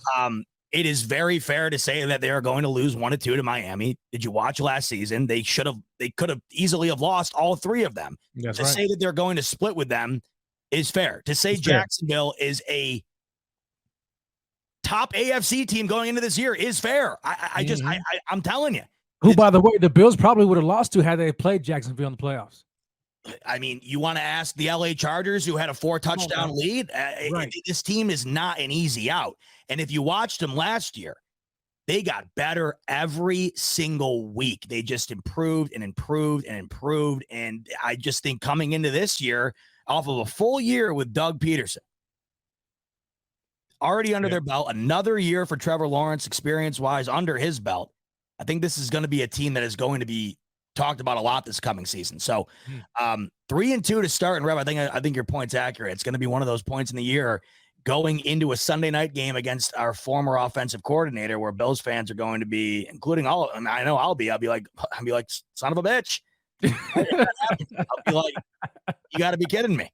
What's going on? Yeah. Yep. Let me go ahead and say this right now, Z-Bot. Some of these comments. I'm going to go ahead and say it right now. There's no sense in even trying to build up the point. I think the Bills are going to take an L right here. I think this is where the Bills are going to lose three straight. I'm telling you right now. Oh man, look, this is me taking my Homer hat off and being as objective as I can, right? And just reading everything and because look, for me, it's not about the regular season. I don't care about that. It's the postseason. I'm not saying the Bills are not going to make the playoffs. This is going to be a tough year for the Bills, okay? But you figure if they take an L to the Dolphins, right? Then they go overseas and play the Jags, lose that game, come right back the following week, okay? Jet lag, tired, all that kind of stuff. The following week, yeah, they're home, but guess what? They're playing an amped up New York Giants team, Brian Daboll wanting to go and put it on the Bills, his former team. You don't think he's going to be ready to prove it to Sean McDermott that he's going to have that team? It's the only reason this team's in primetime, Rev, is because of that reason, right? That team is going to be fired up, and the Bills are probably going to be tired. Okay, they're probably going to be tired and exhausted and jet lag and all kinds of stuff. I don't even know what time of the day is. It's not, and that team is good. They're not great, right? But they're good enough. You know what I'm saying? And anybody can lose, any given Sunday. That's the National Football League for you. And so I think right here, let's go ahead and get it out the way. A 3-game, losing streak is going to have Bills Mafia ripping their hair out of their heads, right? Ready to torch one Bills drive on fire, ready to fire. This is when we're going to say, fire Ken Dorsey, fire Sean McDermott, get rid of everybody's going to be, they're going to be panicking. Rev, the narrative, if Brian Dable beats the Bills, dude, is you know it. I'm gonna have to. Just mute Twitter. Just don't even get on Twitter. Just Yeah, mute I'm gonna have to cut the landline or the wire downstairs because it's gonna be Brian Dable. He was everything. I mean, it's gonna be awful. And that's why the Bills, Rev, and I can't type an L here. They're not losing this game. And let me tell you why. Tell me why. One, it's at home. It's in prime time. You want to talk about an area that this team absolutely flourishes in. Two, and this is my biggest question that I pose to you as far as your logic on and I understand what you're saying because the Giants are one of those teams. You don't put them away, they're going to stick around and they can they can bite you in the ass. They did it all year last year. Where all of a sudden you're blinking like the Giants played like shit this whole game. How the hell are they still in it? Next thing you know, they somehow won it. Here's where I pose this question to you, and this is why I think the Bills win. How do you foresee the Giants offensively being able to score enough to outscore Buffalo and win this game? I think it doesn't necessarily have to be that. I think it could be a matter of the Bills just being off. Okay, you know what I'm saying? Like you see, because if they're off, I mean, you have the London game and they lose to the Jags, they get back, they have to play the following week. They don't get a bye week right there. They're tired, and they have to try to get themselves up for this night game, coming off of a bad loss in London. I think they could. I hope it doesn't happen. But what I'm saying is, it's possible for them just to have an off game where they're not clicking. Something is just not working right now. It's just early. They're like, you know what? And then the Giants are able to capitalize on it. It doesn't necessarily have to be a high scoring game. It could be just the Bills are just not putting up points offensively enough. And Sarah, look, I feel bad saying it. I really do. I feel the reason you feel bad is because I want to just say this real quick. I said at the top of the show, we're doing a record prediction tonight. Did everybody stick around expecting me to put a green W on 17 games? Yeah, I don't understand this. I got multiple people in here right now, and this is no shot at anybody. I get it. I got multiple people in here right now. I'm out. I can't take the negativity. It's not negativity. Every team that has won the Super Bowl outside of the 72 Dolphins has lost a game or two in the regular season. We're just trying to be logical here, folks. Look, and let me ask let me ask this question to those who are like that. Would you rather the Bills go undefeated in the regular season and lose in the postseason, or would you rather them, get in? Let's just say hypothetically, let's say they get in as a wild card, but they end up winning the Super Bowl. If they won the Super Bowl under those circumstances, would you be concerned about the fact that they barely made it? They didn't win the division and they barely got in. Who cares? Right? At the end of the goal is still the goal. It doesn't matter how you get there. It doesn't matter how you get to it, as long as you get there. Yeah. And so I'm not putting a whole lot of stock in the regular season, man. Like, I'm just looking at it, as objectively as I can. I hope I'm wrong. I would love the Bills to go undefeated and win, but that's not going to happen. That's not the reality situation. So they're going to lose. Maybe they don't lose the games that we say they lose, and they lose other games. Maybe they lose games that we think that they should win. You know what I'm saying? Like, it's going to happen. So just brace yourself for it. Don't get overly excited about what's going on. And be like, oh, y'all some bums. I'm turning you off. Well, fine, turn us off. No, it's fine. It's fine. I think it's funny because I do love it. I do love that passion. I just love like Pierre's the same way. He's like, but this is what I know. This is why I don't get why this is another. I'm just gonna say this because I don't want you to stick around the rest of the time if you think we're walking to the bowl here. A couple things. If it was one in the regular season, okay, the Bills would be back-to-back Super Bowl champions. Okay, they just went 13-3 the last two seasons. Okay, they were rolling. Yeah. They also, did you watch the end of the year last year? This is not easy. Whoever wins the Super Bowl this year is going to have their downs. I promise you. This AFC is insane. And then on top of it, you look at the NFC we got to play. We got to play the better teams in the NFC. And I know there's not few, but of those few, Philly's by far the best, by far. Then Dallas is up there because of how weak the NFC is. This schedule is brutal. Mm-hmm. It's brutal. And then there's a couple other things I want to just point out. We're going to get it out of the way right now, just because I don't want to have to defend real quick. Can you pull your schedule up? Because I saw somebody in the chat saying that they couldn't see the schedule. So I don't know if you can pull it up. Yes, my bad. Is that better? One other thing, I just want to say this. I saw someone say this. Somebody said, like, kind of like what you said, maybe they lose other games. And then someone said, "Oh, we're not losing to the Jags." We said the same thing whenever Meyer came to town, and that was the worst loss I've ever seen, maybe ever. Oh my gosh! We said the same thing last year when Zach Wilson came to town. There's going to be one or two. You're going to be sitting there on Sunday night, and you're going to be sick to your stomach. We sat there saying, "How the hell?" Zeba, we sat there last year, and we said, "Look, if the Bills get through this early season gauntlet after the bye week, it's smooth sailing, it's coasting." Yes. The last half of the season was harder, you know what I'm saying, for the Bills than it was earlier. Who thought that they were going to come down to the wire against the Browns and against the Lions? Like nobody foresaw that, right? So it's going to happen. However you slot it, it doesn't matter, but just be prepared for it, okay? So that way you don't set yourself up for failure. And I'm just going to say this ahead of time, too, for anybody who wants to, maybe go watch the Celtics and the Sixers. There's going to be a couple more L's on here. I promise you. That's coming down the pipeline momentarily. I am with you. And I have to find a way. And I've said this multiple times this offseason. I have got to actually go through with it this year. Mm-hmm. You just said it. The regular season, I gotta stop putting the amount of stake in it that I do, because it's just, to me, it's all going to come down to how they look. Like if they go out against, and this is the other thing too, if they go out against Jacksonville in London and they play phenomenally and they lose, it's not an indictment. People are going to think that is, but Jacksonville is not a bad team. If they go out against Miami, same thing, and they lose, they're going to lose games. To me, last year, what got concerning to me is even in the games they were winning, it never looked easy. It never looked coherent. It never looked like anything was clicking the way it had the year prior, even in wins. This year, just to put this out there before we go into any more W's and L's, because, folks, this year is going to be incredibly tough. The Bills, in my opinion, are not as good as they were 2 seasons ago, even just based on the roster, let alone all the other factors. The rest of the AFC is better. It just is. And to that point, I am looking for one thing and one thing only out of W's and L's this year, Rav, and that's just how they looked. Did they go out swinging on and out? And, did they look great and battle to the end and lose? Okay, fine.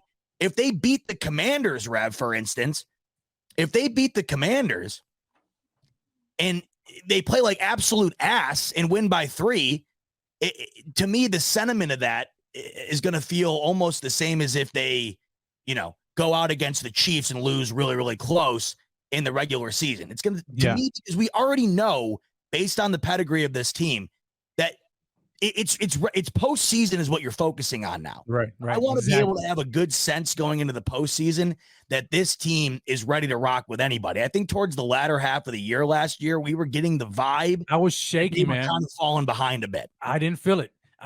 Man, Brandon Bean said the same thing. He's like, look, we weren't the best. Like he said they were better last year, right? Or the year prior, in 2021 going in, and that year, the way things shook out, especially towards the last quarter of the season. I mean, there was a point in the season where the Patriots were the division leaders, and people were talking about the Bills may not even make the playoffs.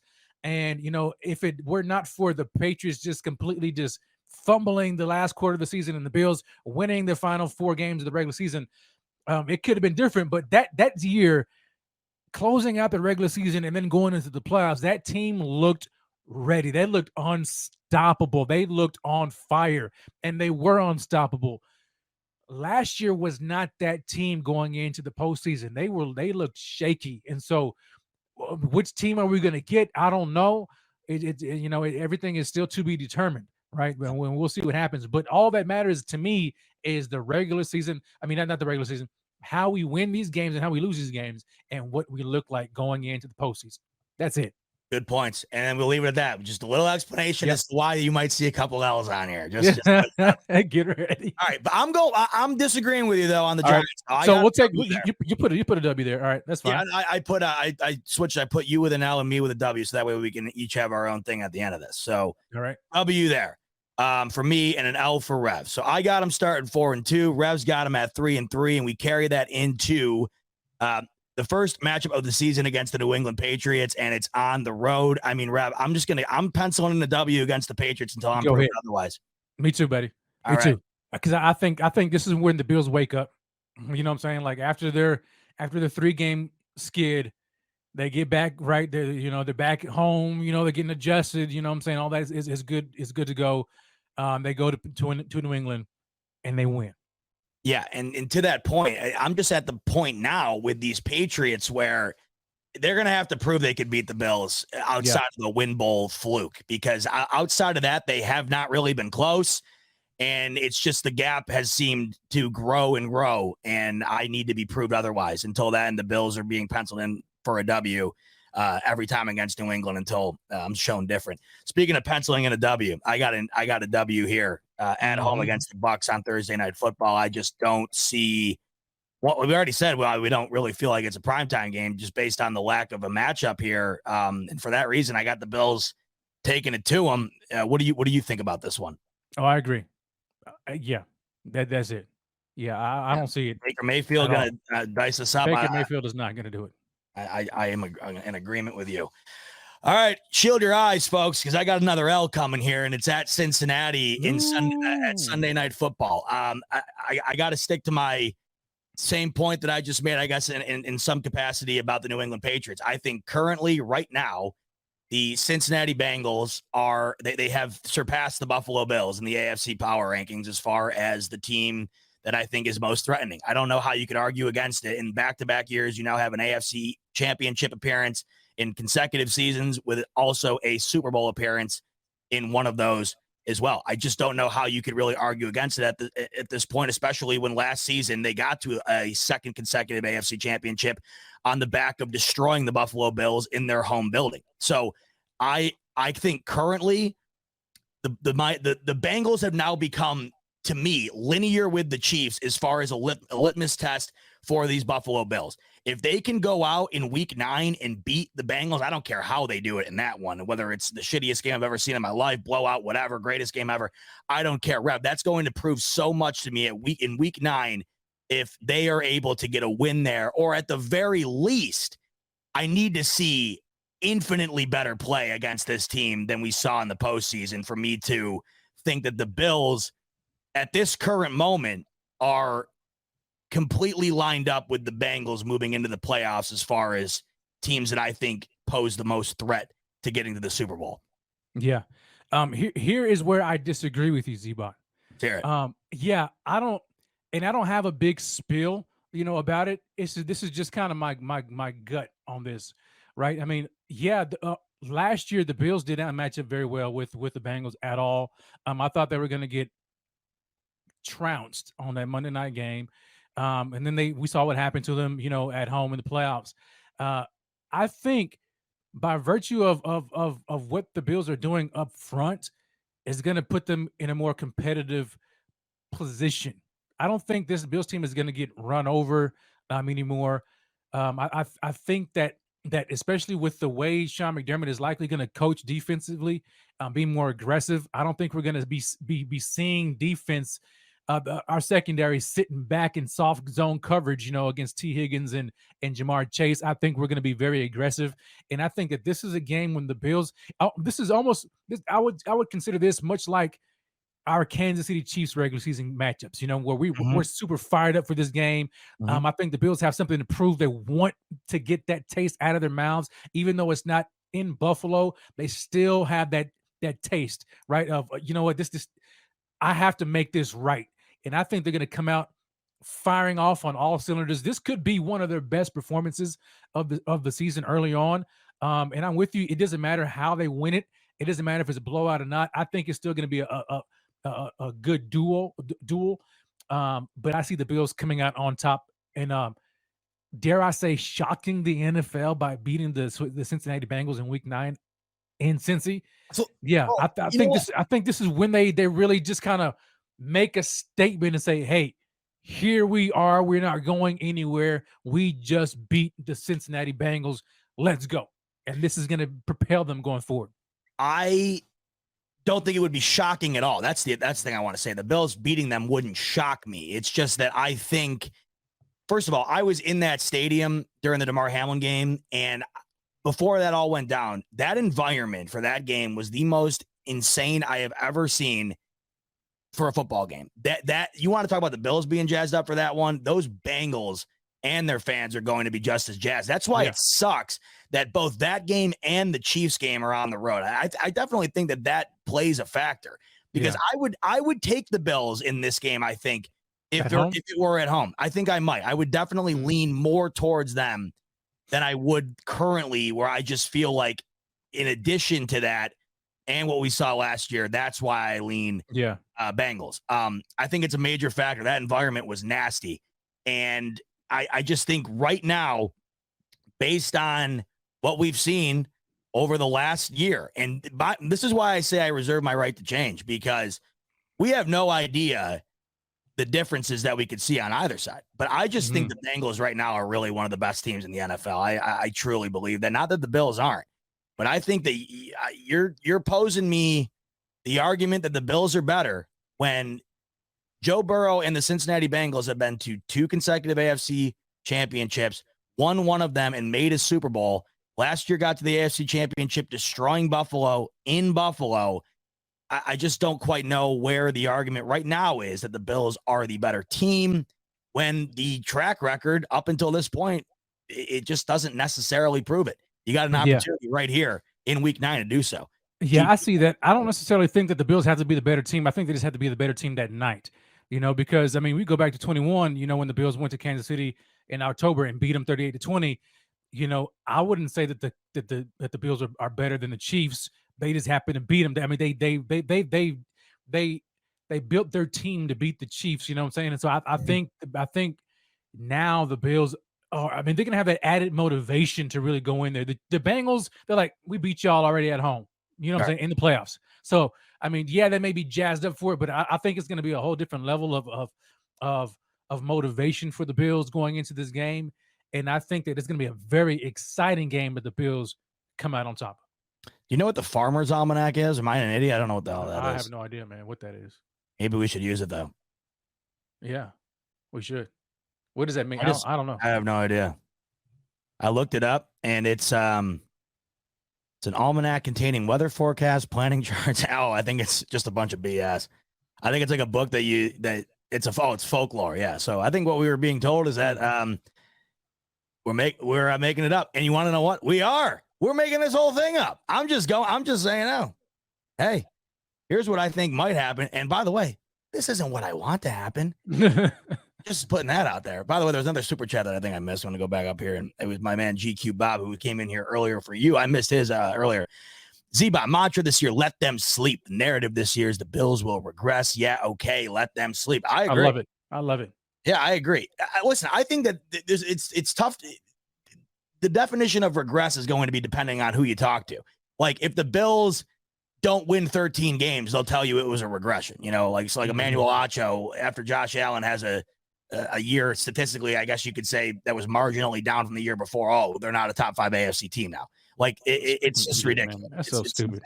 But, regression is all in the eyes of the beholder, in my opinion. The Bills, I don't think they regressed last year. It just didn't. They won the same amount of games that they did the season before. I just don't think it looked as good, and the ending certainly wasn't nearly as good either. I wouldn't call it a regression. I just, I think it was definitely a much more sour exit, and that's why it seemed that way. Or at least, I think that's why it fuels those arguments more than the year prior. Okay, so Cincinnati. Moving on, Denver Broncos at home, Monday Night Football. This is a W for me. I think at home, under the lights. I think that I always say I think that just is a major advantage for great fan bases like the Bills have. And I also think that the Denver Broncos in a battle of Russell Wilson versus Josh Allen, I'm taking Josh Allen that battle every time. All day. And I'm not jumping on the Broncos again this year. I mean, I was in on them last year, man. I know it. And they looked terrible. Am I led to believe that all of a sudden Sean Payton is going to turn this team around? And I mean, it's possible. We've seen what Doug Peterson did in 1 year, but coming into Highmark Stadium, that type of environment on a Monday night. Come on, man. I don't see the Bills losing that game.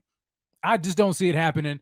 On paper, the Broncos have a good team, but the Bills, I think, man, especially coming off of the high from beating the Bengals the week prior, right? For all the world to see Sunday night, coming back the following week, Monday night at Highmark Stadium against the Broncos.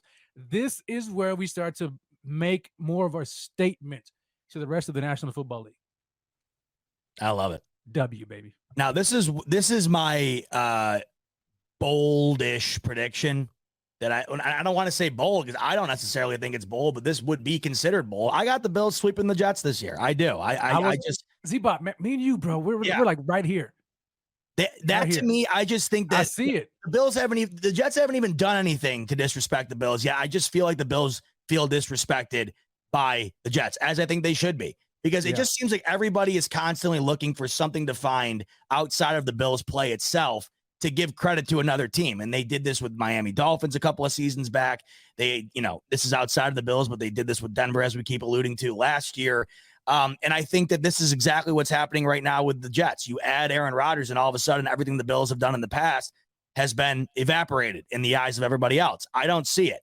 I think the Bills are going to see the Jets this year as that team that they're going to play extra hard against both times they see them, just because they know that narrative's out there. And I just think that right now, the Bills, in this particular situation, I currently view the Bills, even with Aaron Rodgers on the Jets, I currently view the Bills as a tier.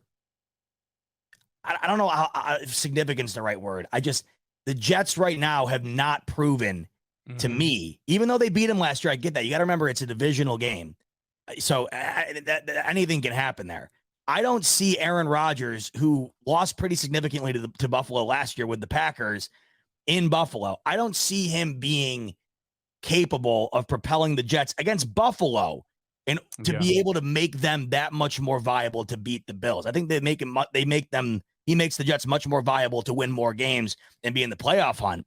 I don't think that it automatically makes them on the same level with the Bills when they go head to head. I just think the Bills sweep them this year. And I got to be honest with you, more than anything, this is just a gut feeling. I don't really know how else to describe it. I just got a gut feeling. I agree with you, man. There's not much else to be said. I mean, you're saying the same exact things that I would say, and that I just feel like they're going to sweep the Jets. And that's not to say that the Bills are going to be blowing them out every game. It's going to be tough, especially when they got a defense like that. It's going to be tough. They're going to pose some problems, man. But I just feel like right now, the Bills are a better team, and they're going to prove it. So I've got the Bills sweeping the Jets right here. This is for me. This is a 1, 2, 3. This is a 4-game win streak, man. Yeah. Quick one of my man Sal. He says, "You guys really think Lawrence will beat Allen? Ridiculous. Remember when Lawrence beat Allen with Urban Meyer as their coach, and it was, what was it, 10-9 the score was? They don't remember that one. It was the most unwatchable game ever played. When Lawrence beat he beat Herbert. And you want to know what? You want to know who beat Josh Allen more in that game than Trevor Lawrence? Was Josh Allen on the other side of things. He sure did. God, that game. He sure did. I'll wake up at night sometimes still think about that game. God, I hated that. Yeah, Brent's coming in. And they got Trayvon Walker too. So they got, again. That was the worst game ever played. I don't even. Horrible game. Hated that game. Save the argument against it. It was just unwatchable. Okay. We're going into so here we are. Oh, somebody asked a question. John Brown asked a question. He said, he said, how did you get that document? I mean, how did you get the schedule? Oh, this one? The picture on the document like that. I got it off the Bills Twitter, right on the Bills official Twitter account. How did you guys find that picture in the document? Yeah. Yep. And I'm sure it's probably on their Instagram and whatever else. Yeah. Eric coming in here saying Jets defense is for real. There'll be a problem. Miami offense for real. Absolutely. That's right. Absolutely. And I just want to go back to what I said. Sometimes I just got a gut feeling on things. I don't really have anything to quite back it up. That's maybe the beauty of being a fan. Sometimes you don't have to have these, analytics to back up everything you say. That's why this is just a fun exercise because, it's fun to predict the season. I just got a gut feeling on this. Could the Jets realistically with their roster and their defense and, if Aaron Rodgers comes out and has an extraordinary MVP type season again, could they beat the Bills twice? Certainly. Sure. Yeah. Could the Dolphins? Yeah, certainly. If Tua goes out and plays the best he's played against the Bills, Tyreek Hill goes off and breaks one or two open that he hasn't had against the Bills in the past. Yeah. I mean, that's the beauty of that's the beauty of the divisional games outside of really New England as of late. They're really tough games, and they're tough to win, back to back in. It's really tough to sweep a team. And I think that is not any different when it comes to playing the Jets. I just have this weird gut feeling that with Aaron Rodgers, the Bills just going to have some sort of fueled up resentment against them this year. And here's the other thing. I think that they win week 1 based on the things I said earlier. I also think that this game being in Buffalo, this much time elapsed from the last time they played them, I think that it's kind of a wash at that point, because that game week 1, the Jets are going to look completely differently, I think, but the Bills probably will too at that point. Yeah. So I think it's a totally different type of game. Either way, though, I just got to go with my gut on that one. I just see the Bills taking it to them twice this year. Me too, buddy. Me too. Okay. Week 12. This is an L to me, my friend. You want me to say? Oh yeah. Yeah. Okay. I'm with you. Okay. I think the Bills were riding high on my end. I mean, they see the Bills. We're trying to tap into the psyche of the team. Yeah, trying to tap into the psyche, man. So you had the early season wins, right, and then all of a sudden 3 straight losses. Everybody's ready to just jump off the side of the building. Then the Bills come back and they win 5 straight. Right? And then everybody's feeling good, and then we go week 12 against the Eagles, and we just get beat. It's in Philly too. I mean, that's Philly, a tough place to win. That team, tough team. They might be the best team in the league. Very much so. I would put them up there, man. The top 3-4 teams in the national easily. Yeah, man, we take a loss, and I'm okay with it. You know what I'm saying? Like, I'll be perfectly fine going into the bye week. Let's just take this L, go to bye week, and rest up and get ready for the Chiefs. But I just don't. And again, like it's a lot of uncertainty. We haven't matched up against this team right now, and this is not just. It's hard to. You can't really like find a certain point like about this team. Like you can't say, well, this is just a running team or this is a passing team. No, this team is they can do both, man. They're very multiple. They have probably the best offensive line I've seen in years. It's insane. They can do whatever they want to. They can run the ball down your throat. They can pass protect. They are phenomenal, and they have weapons in AJ Brown, Devontae Smith, Dallas Goedert. They oh man, Jalen Hurts. It's going to be a tough matchup. I don't know how the Bills will lose, but I just think that they're going to take an L. It's just not going to be a good matchup for the Bills. Take an L going to bye week and lick their wounds. I agree. I just think Philly is they might be the most complete team in the league. Just both sides of the ball. That's a good word. Yeah. They just added DeAndre Swift too. Oh, dude, and their defense. Yeah, like they just drafted, loaded, man. Yeah, they just won a whole the league too. I know. Jalen Carter, they got. They added so much talent on defense that was already top 2 in the NFL. Yeah, and that was the reason they lost to the Chiefs in the Super Bowl. I mean, they had that game knotted up. The defense collapsed down the stretch. I think you can make a serious argument that they're the best team in the league. I don't know how you really couldn't. They're absolutely stacked. They're stacked, man. Yeah. I don't see them winning. All right. Sorry, guys. So, unfortunately, an L to the Eagles to go into the bye week. I'm very excited for that game, though, by the way. I think that's an awesome, awesome game. Because I think that, once again, this is going to be the portion of the season here where you're going to figure out who these Buffalo Bills are as we approach the final month of the season and we get into the playoffs. This is where you're going to find out what this team's made of. I mean, this is murderer's row. Like I said earlier, this is as tough as it gets. All these teams you're playing up until this point right now are more than likely all playoff teams at this current juncture of the season in which we're looking at on the schedule. So going to be a super, super interesting part of the year where we're going to be able to figure out what we're dealing with here going into the playoffs. Like I said, if it's an Eagles game where they go out and man, game of the year type thing, you feel good about it. You're going to lose games. I just think Philly, being in Philly, what they have, it's a very tough place to play. But once again, at this point of the season that we're in currently, I'm really interested to see how are the Bills looking against these top tier teams, and if they're competing up until the end at the highest level, like we know they can do, I'm feeling fine about it either way, as long as we get into the playoffs with a similar play style. I agree. So that will take us into the bye week, Rev. And then off the bye, it's in Kansas City. And I got a W here off the bye. I do. Nice. I'm feeling good about coming off the bye. The Bills are going to go into the bye off of an L to Philly. And they're going to be thinking about the fact that they now currently are 5 weeks away from the end of the season, going into the postseason. They're going to be aware of the fact that these remaining games are going to drastically impact their seeding and the playoff picture. And they're going to have an extra week to take a look at Kansas City and be fully prepared to go in there and get a victory, which we know that they're capable of doing, at least in the regular season in Kansas City. I just like the Bills in this one off a bounce back, going into a strong end of the season off the bye. How do you feel about the KC game, Rev? Yeah, I'm kind of like on the fence a little bit, just because it's hard to count KC out. I mean, when you have no doubt, arguably one of the best offensive minded head coaches in who knows how long, right? Andy Reid is just he's a genius. But looking at this team, and this is not me taking anything away from them. They looking at them offensively, they're a young team, right? We know they lost Tyreek Hill, and that didn't really do anything for them last year. But then they lost. I think they lost MVS, right? Because now he's yep. Where's Marquez Valdez-Scantling go? I can't remember where he went, but I think they lost him. And they just have a young team. Sky Moore coming in, I think, to like year 2. Kadarius Toney stepping in. They drafted Rashee Rice.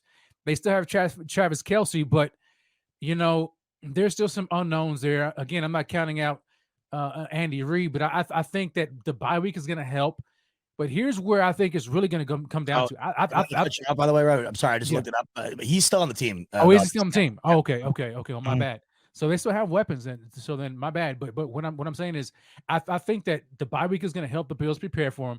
And you're going to see Andy Reid versus Sean McDermott, because Sean McDermott is coaching the defense and he is licking his chops, man, looking at this matchup, and he is wanting to really just put it to him, you know what I'm saying? And coming off this bye week, they don't want to go in and have this kind of a loss heading towards this or the rest of the schedule, right? Because I mean, you there's not too many more losses you can really afford to take, you know what I'm saying? And so they want to make sure that they win this one, especially an AFC opponent, right? Like the Chiefs. It's going to be a very good game, a very close game, but I got the Bills coming out on top narrowly. Let me just say this. I think this is a good way to put this, and maybe you're in agreement with me. I think the Bills split the Chiefs and the Bengals. Either one, I'm not entirely sure which one goes which way. I think I could see two of the toughest. I think it's probably the 2 toughest games of the year. Philly in there for the third. I see them splitting those two. And I got to be honest with you. I think you'd be happy about that. I can see that happening. That's not out of. So, all right. So just to play devil's advocate here, you got them winning. Go ahead and give me an L to the Chiefs, and then we'll see how it shakes up at the end. Did you have them beating the Chiefs as well, though? You can stick with whatever you feel. I think they could beat them. But I'm just curious to see what how it'll look. So just go ahead and put the L just for now. Got it. Yeah. Okay. So that is the Chiefs in the books. We move on to the Dallas Cowboys at home. Once again, so there's that gut feeling. I don't see Dallas coming into Buffalo and winning. I don't know why. I don't see it. I don't either, man. I don't see either. Dak Prescott coming into. I mean, has he played? He hasn't even played in. So in that's Buffalo. Great point. No, he hasn't. And a great point that my buddy Marsh brought up, who's a big Cowboys fan. We were talking earlier because we're going to go to the game. Dak Prescott in the snow against Josh Allen, that doesn't scream very promising for the Cowboys to me. No. And they have a very, very anemic wide receiver core now. They lost Dalton Schultz. And you have a quarterback in Dak Prescott that I think is extremely inconsistent in that type of weather, which we know by that point of the year, it's at the very least going to be cold. You're not in a dome. You don't really have much to throw the ball to. They don't have a running game now without Zeke. I mean, so it's just Tony Pollard. And Tony Pollard's coming off of a season-ending injury. So we don't know what that's going to be like with him as well. Either way, though, this is once again just one of those gut things. I look at the Cowboys, I look at it in Buffalo, and I just think, man, that's a W to me. That just screams W. I think this is a convincing Bills win. And this is where I think that we're going to want to start seeing this, because you're going to have, I think the Chiefs, the Cowboys, the Chargers, and the Dolphins, 4 of the last 5 games are all going to be playoff teams. So you really want to see a strong finish here coming out of the bye, rolling that in into the playoffs. So Chargers, that to me, you are on the road. By the way, cross country, man. The Bills games on the road. I remember saying this earlier in the season, like when the opponents came out, people were like, "Oh, it's not that tough." Are you sure? You got the Chargers on the road, the Chiefs on the road, the Eagles on the road, the Bengals on the road. I mean, that is a lot. That is like 4 of the best AFC teams, not to mention the one game against a really good AFC team outside of the division that was supposed to be at home is in London. In London, man. It's tough. I mean, it's not very advantageous for the Bills. But this is where I just think experience kicks in, and I can never trust the LA Chargers to get it done. I was going to say the same thing, man. You can't trust those guys, man. The Chargers are going to Charger. They are. The Chargers are going to Charger, and they're going to Charger it up against the Bills. I got a W on week 16. You don't know what the Chargers are going to look like. They're liable to have a couple of guys on IR, because that team just can't manage to stay healthy, man. Like, it's just every single year. Back to the super chat. I was saving Dave's super chat for right now because he says, "How do we feel about the Peacock exclusive game?" Reb, what are your thoughts on having to queue up this one on Peacock? I mean, it is what it is, dude. I'm cool with it. I mean, I've got Peacock, so I'm straight. You know what I'm saying? But yeah, I mean, everybody's trying to get a piece of the pie now. So that's what it is. I think it's hilarious, though. It's like, I think for me, the 26-year-old who just all you do is download Peacock and put it on. I think it's annoying with the internet sometimes. Yeah. I haven't had any issues as of late, so that's fine.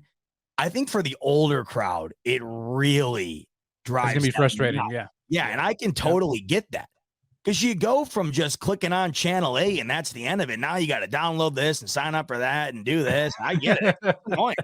I totally get it. It's a hassle. But didn't think about Peacock. This is their first NFL game, right? That they're getting, and it's a doozy. Well, so they're NBC owns them, so all the Sunday night games are on Peacock. This is the first exclusive. You can only watch it. Yes, exactly. Yeah. So yeah, they are getting a doozy, though. You're right. Yeah, man. They're going to be getting some subscribers in the 716 area. I can guarantee it. You know it.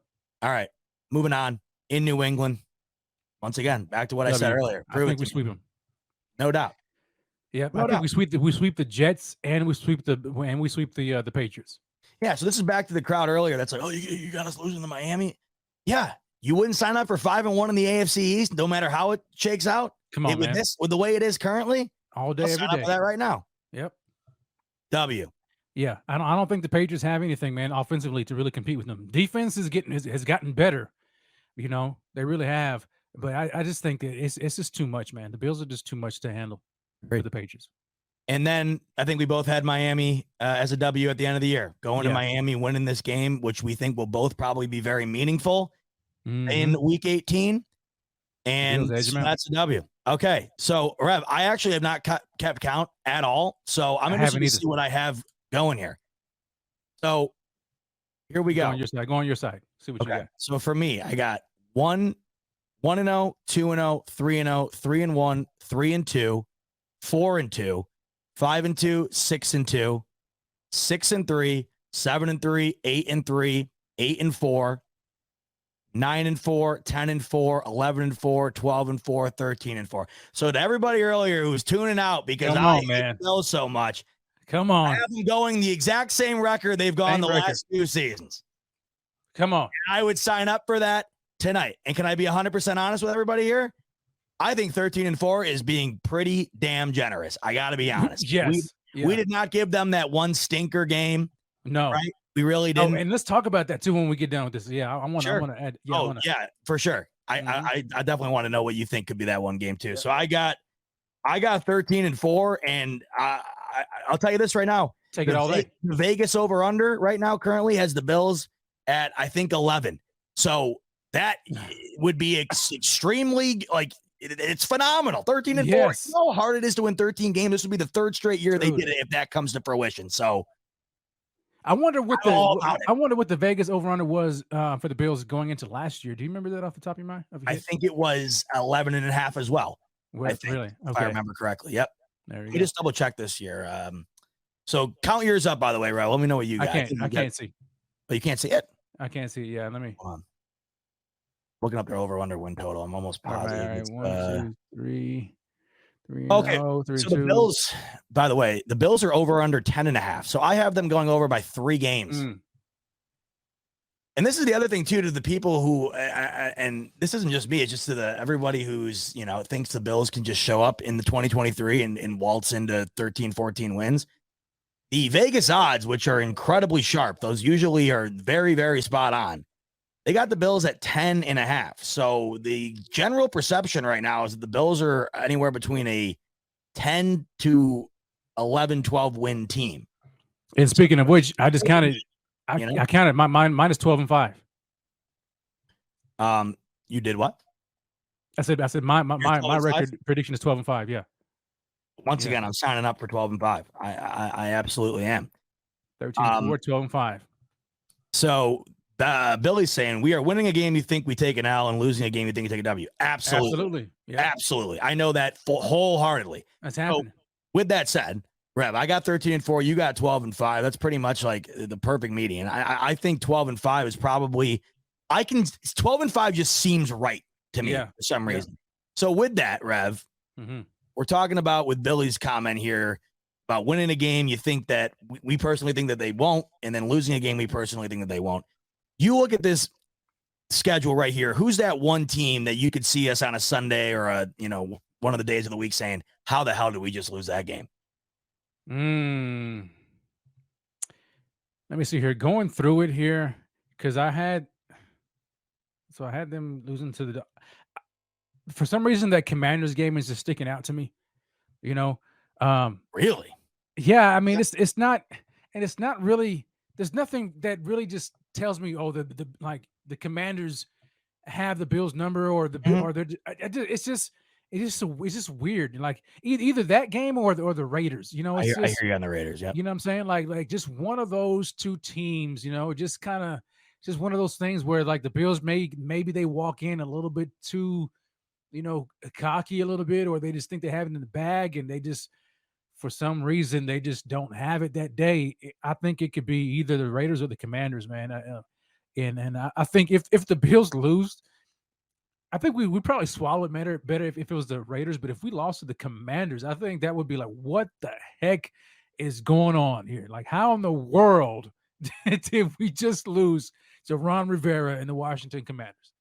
My brain is going to melt if they kick the shit out of the Jets week 1 on the road, and then they follow that up by losing to Jimmy G at home. I'm going to be like, I don't know what to make. I'm going to be like, dude. I think that'll be worse because it's an AFC game. It would be worse. Yeah. It would be worse. Man. No, that's a debate. I don't know. I can't take the Jets. I can't do it. I can't. Listen, can you just, all I ask, Bills, can you just sweep the Jets and the Dolphins? I mean, it's not that tall of a task, is it? Yeah. By the way, I love this comment. Or sorry. Imagine, I mean, we can do this and just really shake things up. Week 1, the Bills lose, and it's an ugly loss. Don't say that. You know what I'm saying? Like, hey, let me throw this out there for you to that point, though. Yeah. Look at the Bills opened up the year last year with a dominant win, ended the season with an ugly loss. What if the narrative in 2023 flipped? Oh man, did you wouldn't know at the time? Do you know the amount of haterade would be poured out for the Bills if they open up against Aaron Rodgers and they lose, but not just a loss. I'm talking about they get spanked. Like they don't even look like they belong. Like where have you guys been all offseason? You're not preparing. They just get mollywopped. That would be. Oh my gosh, dude! The headlines right there. People will be ready to just. The Bills are not making the playoffs after week 1 thumping to the Jets, to Aaron Rodgers and the Jets, and new division champs and all. Oh, dude, it would be nuts. I already hate my life thinking about it. Zbot Sports update, by the way, the Carolina Hurricanes, 4-1 series. It's donezo. They just knocked out the New Jersey Devils. So speaking of New Jersey teams getting trounced, Rev, the Devils, they just took one on the chin. They're done. And the Carolina Hurricanes, they're off to the Eastern Conference Finals. And the Boston Celtics, they just evened it up with the Philadelphia 76ers. We're going to a game 7 in that series. So sports lately, man, I have just been loving them. I've been loving them. Okay. What is my one game on here that I think is going to be a real pain in my ass?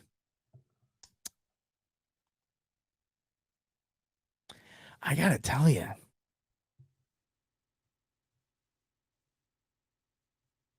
See, I would say Raiders based on the talent level. I just don't see the Bills losing their home opener like that. That's what I don't see it. Yeah. I'm looking at him and this, I mean, unless you want to throw the Bucks game and no way, they're not losing to the damn Bucks. You know what I'm saying? It's like that will not come out of my mouth. Or they lose Monday night against Russell Wilson. But that to me is not a shitty loss. Because what if by that time of the year the Broncos are looking damn good? I mean, there's not another team, right? Unless Mac Jones and the Patriots beat us. See, that's the one that I think, you know. You mean the week? Are we looking at week 17? Or are we looking at earlier? The week 7. It doesn't really matter. You want to know what I'm going to do for mine? I think I'm going to do. Here's my prediction. If the Bills beat Jacksonville in London, I think the one game I could see them screwing would maybe be the Giants game. And the reason is because I think that Dable is going to have them playing their absolute best game. And if the Bills go into that game, Rev, and I know you were saying that. Yeah. I just think if the Bills lose to Jacksonville, they go into that game, you know, we need to win here. We can't go back-to-back L's here, right? If they lose, I could see or if they win, I could see the win in conjunction with the travel, the Giants catching them a bit off guard, potentially. So that's where I will give my one that would really piss me off, because I think if you look back, you're going to say, man, like that Giant, if they lost to the Giants, you'd be like, man, that Giants loss is a real shit loss when you're looking at the playoff seedings, and potentially it kind of screwed them. What's your ceiling, Rev, and what's your floor looking at this? Oh, I think 13-4 is a ceiling. I agree with you. You know, I don't see them. There's no way. I don't see them 14-3. I mean, you know, or higher. I just don't see it. This is too tough of a schedule. Too many teams that are very good for the Bills to just go out there and win 14, 15 games. I think the floor could easily. Well, I don't know if I should say easily. I could see the floor 10-7. Like I'd even go maybe one lower depending on how, like, because I'm already at 12-5. So let's just find a couple of wins that I have in there and just flip them. So we can give them, heck, we can split with the Jets, right? Because I had them sweeping the Jets. So there you go. That's 11-6. I think Al might have it right, by the way. I just don't know if you saw that. He might be onto something there. Mm. I want to know who Al thinks the one loss would be. And the Broncos, man. 10-7 wouldn't. I mean, 10-7 floor. Anything lower than that, we could be talking about the Bills not making the playoffs. Talking about it, I think that would be a pretty much a lock. Yeah. Oh, I'll vomit right here. I'll vomit. I'll get sick right now. 9-8 Bills will not make. There's no way. Oh, 9-8, Rev. You don't want to see me on a 9-8. You don't want to see bot on a 9-8. Blow it up. Blow the team. Blow it up. You don't want to see a 9-8 bot. I'll tell you what. Yeah, man. So that's hundreds why of you in here right now, you do not want to see it. And maybe you do. Maybe you get a kick out of it. I know I would if I was on the other side. But you wouldn't like 9-8 bot when he's angry. I'll tell you what. And it wouldn't even be anger. It would be straight depression. Yeah, man. It would be bad. So that's a floor. So now you said the ceiling for you would be what? You said 13. Ceiling's 13-4 to me. Yes. But you already and you already have them at your ceiling. I know. And I got to tell you, I wasn't being overly optimistic when I did that 13-4 either. I still think, though, we are not factoring in a couple slip-ups that you just don't foresee. Yeah. And I think, like you said, you could easily split with the Jets, right? You could lose one to New England, right? You could lose one to a variety of these teams you don't foresee. I think 13-4. I'll tell you this, Rev. Not only is 13-4 the ceiling for the Bills, I think that's the ceiling in the NFL this year in the AFC. I could see the Eagles going 14-3 in the NFC just because of how weak it is. Yeah. I will tell you, yeah. I'll tell you this right now, though, Rev. I think 13-4 for any AFC team is the ceiling. That is how I feel. That's the 1 seed. I think 13-4 is the 1 seed. Yeah. And we know that to be true because had the Bills had gone 13-4. Actually, no, that's going to hurt my head trying to figure that out with the whole Bengals game. I don't even know. Whatever. Yeah, because we lost the game and we were 13-3 and had the 2 seed. So had we won, so I think we had to go 14-3. Yes. Because the Chiefs had like 13-4 is the ceiling to me. Yeah. I will agree with you. I on 10-7 on the floor, and 10-7 would entail probably a year that is going to be not good because this team is not bad enough to lose less than double digits. But the problem is 10-7 would be as bad as this team has been since Josh Allen's rookie year. Or no, his sophomore year. His sophomore year. Does that sound right? The Bills have won 13 games. Like what? Yeah. No, his second year is when they went and played Houston, and I think they went 10-6 that year. 10-6 that year. Yeah. Yes. So that would be as bad as they would. So I don't foresee it. It's just it's a matter of winning and this is what I wanted to preface too before we close up shop here in regard to the schedule. To me,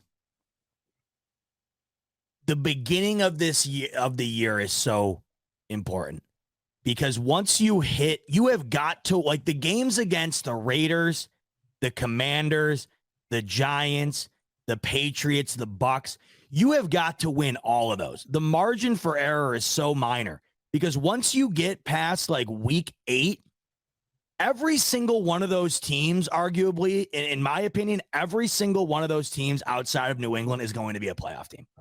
The Bengals, the Broncos, the Jets, the Eagles, the Chiefs, the Cowboys, the Chargers, and the Dolphins. You get to week 9, and that is essentially a playoff game every single week. The schedule before that, I don't see the Raiders making the playoffs, the Commanders making the playoffs. The Giants could, but it's the NFC, so I weight it differently. I just think the beginning of the year is where you have to stockpile those like, I don't want to guarantee is the word I'm trying to avoid right now. You have to stockpile those. You're meant to win those games because if you're going to lose one or two of those, it could avalanche real quick once you hit that middle of the schedule and things really start getting tough. Yeah. It happens every year. There's always one game that you figure like, dang it, had we flipped this game, we would have the 1 seed and be at home hosting. Right. And so, yeah, we have to make sure we handle business. If we lose, I would rather it be, out of conference games, Sure. You know what I'm saying? Either one of those. But we know that's not realistic, right? So we're going to take an L in the AFC, or multiple. It's just a matter of making sure, like you said, we have to stockpile as many as we can. I mean, before the bye, I think there's 8 AFC games. Like, there's a lot. We have to. This is not the season where we can kind of, coast or figure things out. Like the Bills, if they want to take advantage of this thing, like especially if the 1 seed, which I know that they've been talking about, it is their goal, winning the division and securing that 1 seed, then they better not have any slip ups. They have to really. They can't go 10-7, right? They have to go at least 13-4 or 14-3 to really secure that. And that's going to be a tall task. It really is. So I'm not too sure about it, but I will say this, man. Like, however the regular season goes, I would just admonish all of Bills Mafia, man, just to play the long game, right? Like, play the long game. I know it's easy for me to say, like, well, don't get caught up in the emotions of the regular season. That's going to be hard not to do that. No, but I'll forget about that week 1. It's exactly. No. This is a long. You see how rational I'm being right now, weeks, man. Yeah, I know everybody in here who hates me being rational. Well, you're not gonna have to deal with it for long because when this season starts, that's all gone. That's gonna be gone. It really is. So But for me, like I made my mind up at the end of last year. Like when we exited, I was like, you know what? Mental shift. It's no longer about the regular season for me. As long as we get to as long as we are in the postseason, and I want to see how they perform in the postseason. Now, if we miss the postseason, then we got some problems, right? We have some serious problems. But as long as we get there, I don't care. I don't care if we're a wild card team. It really doesn't matter. I want to see. Give a damn. I want to see this team in the postseason fight their tails off, man, and win the championship. That's all that matters to me. So I don't care if you're the 1 seed or you're the 7 seed. Yeah, and also the wild card. What's the difference between the wild card and the 2 seed? There isn't any. There's no difference. It doesn't make a damn difference. No buy. Get in and give me 10 times better than I saw in Cincy, and I'm fine with it. Yep. But I also, like I said earlier, my biggest thing this year with this regular season, I want to be able to have a better feel going into the postseason than I did this past season based on what I saw in the regular season. I would agree. I had it in my gut going into last year's postseason. Something didn't feel right. And I just think that was kind of throughout the whole team. I mean, all the crap that happened to them throughout the year, it just made too much sense that the vibe was off. I want to have the right vibe going into this postseason. That's what I care about the most. I know I have 13-4 here. I just feel like, back to my gut feeling thing, 12-5 seems like what I'm going to be staring at come January. I just feel that for some reason. Yeah. I 12-5 is kind of feels good to me. I can easily see them, 11-6, but 12-5, I can see that comfortably and be all right. That's fine. But now I do want to ask you this question though, Bob, before we head off. Yeah. If let's say the Bills hit the floor, the floor being 10-7, if the Bills are 10-7, who's winning the division?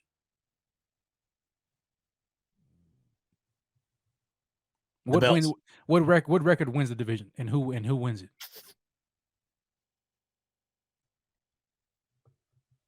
Wow. And I guess it would matter. Maybe Miami. Yeah. Maybe. Mm-hmm. It would all depend on how we got the 10 and how we got the 10. Yeah, I was about to say that. It depends on so for me, if I look at it and I say, all right, we split the Jets, split the Dolphins and the Patriots. That could be. I don't know, man. I haven't looked at their schedule. Have you looked at their schedule? No, this came out right when I started the show. I haven't looked at anybody else. This is a good question. Yeah, but it's probably awfully similar to ours, I would imagine. Yeah, I would imagine too. But man, that's a tough question. To me, at that point, it just doesn't really matter to me, right? Because that's a great point. Like unless we have the 1 seed, 2 through 7 really is pick your. I mean, it really doesn't make any difference. You know what I'm saying? Because there's no bye week. There's no advantage other than a home game, but really and we know what happened last year when the Bills played at home. So to me, it's and this whole weather thing as being an advantage for the Bills is not. It really isn't. It is. You know what I'm saying? I would rather if the Bills were a wild card team versus let's say a 2 seed with the home game, come January, I would much rather and the difference was either playing at home in Buffalo and freaking a foot of snow or playing against let's say the Jacksonville Jaguars in Florida and it's sunny. Give me the Jags on the road. You know what I'm saying? Like that to me because the Bills they're just a better team like that, man. So yeah, I don't care, man. Just get in the dance. Just get in the thing. And all I know is I want to get into the season, baby. I can't wait. I'm so stoked. Thanks for tuning in tonight. I know we had a couple L's on that schedule. I apologize. I know it's unrealistic, but just got to go with my gut sometimes. Rev, thanks for surprising me and coming on tonight. This was great. Anytime, baby. I love the schedule release day. Today feels like we are just super close. It just like really Christmas, feels man. That way, man. And we got 6 primetime games and a schedule towards the end of the year that is going to be wild with those 10 out of 11 not being in the 1 p.m. window. Get ready for a lot of nationally televised Bills football, baby. I can't wait. Rev, my brother, Amen. Thanks for coming on. To all you Anytime, wonderful people, thanks for joining me. Hope you enjoyed, and I'll be back with you again. Same place, same time next week. Until then, don't read into the schedule too much. One game at a time, even though we just read into it for 2 hours. Don't be a hypocrite. Enjoy the rest of your week, folks. And as always, go Bills. Go Bills.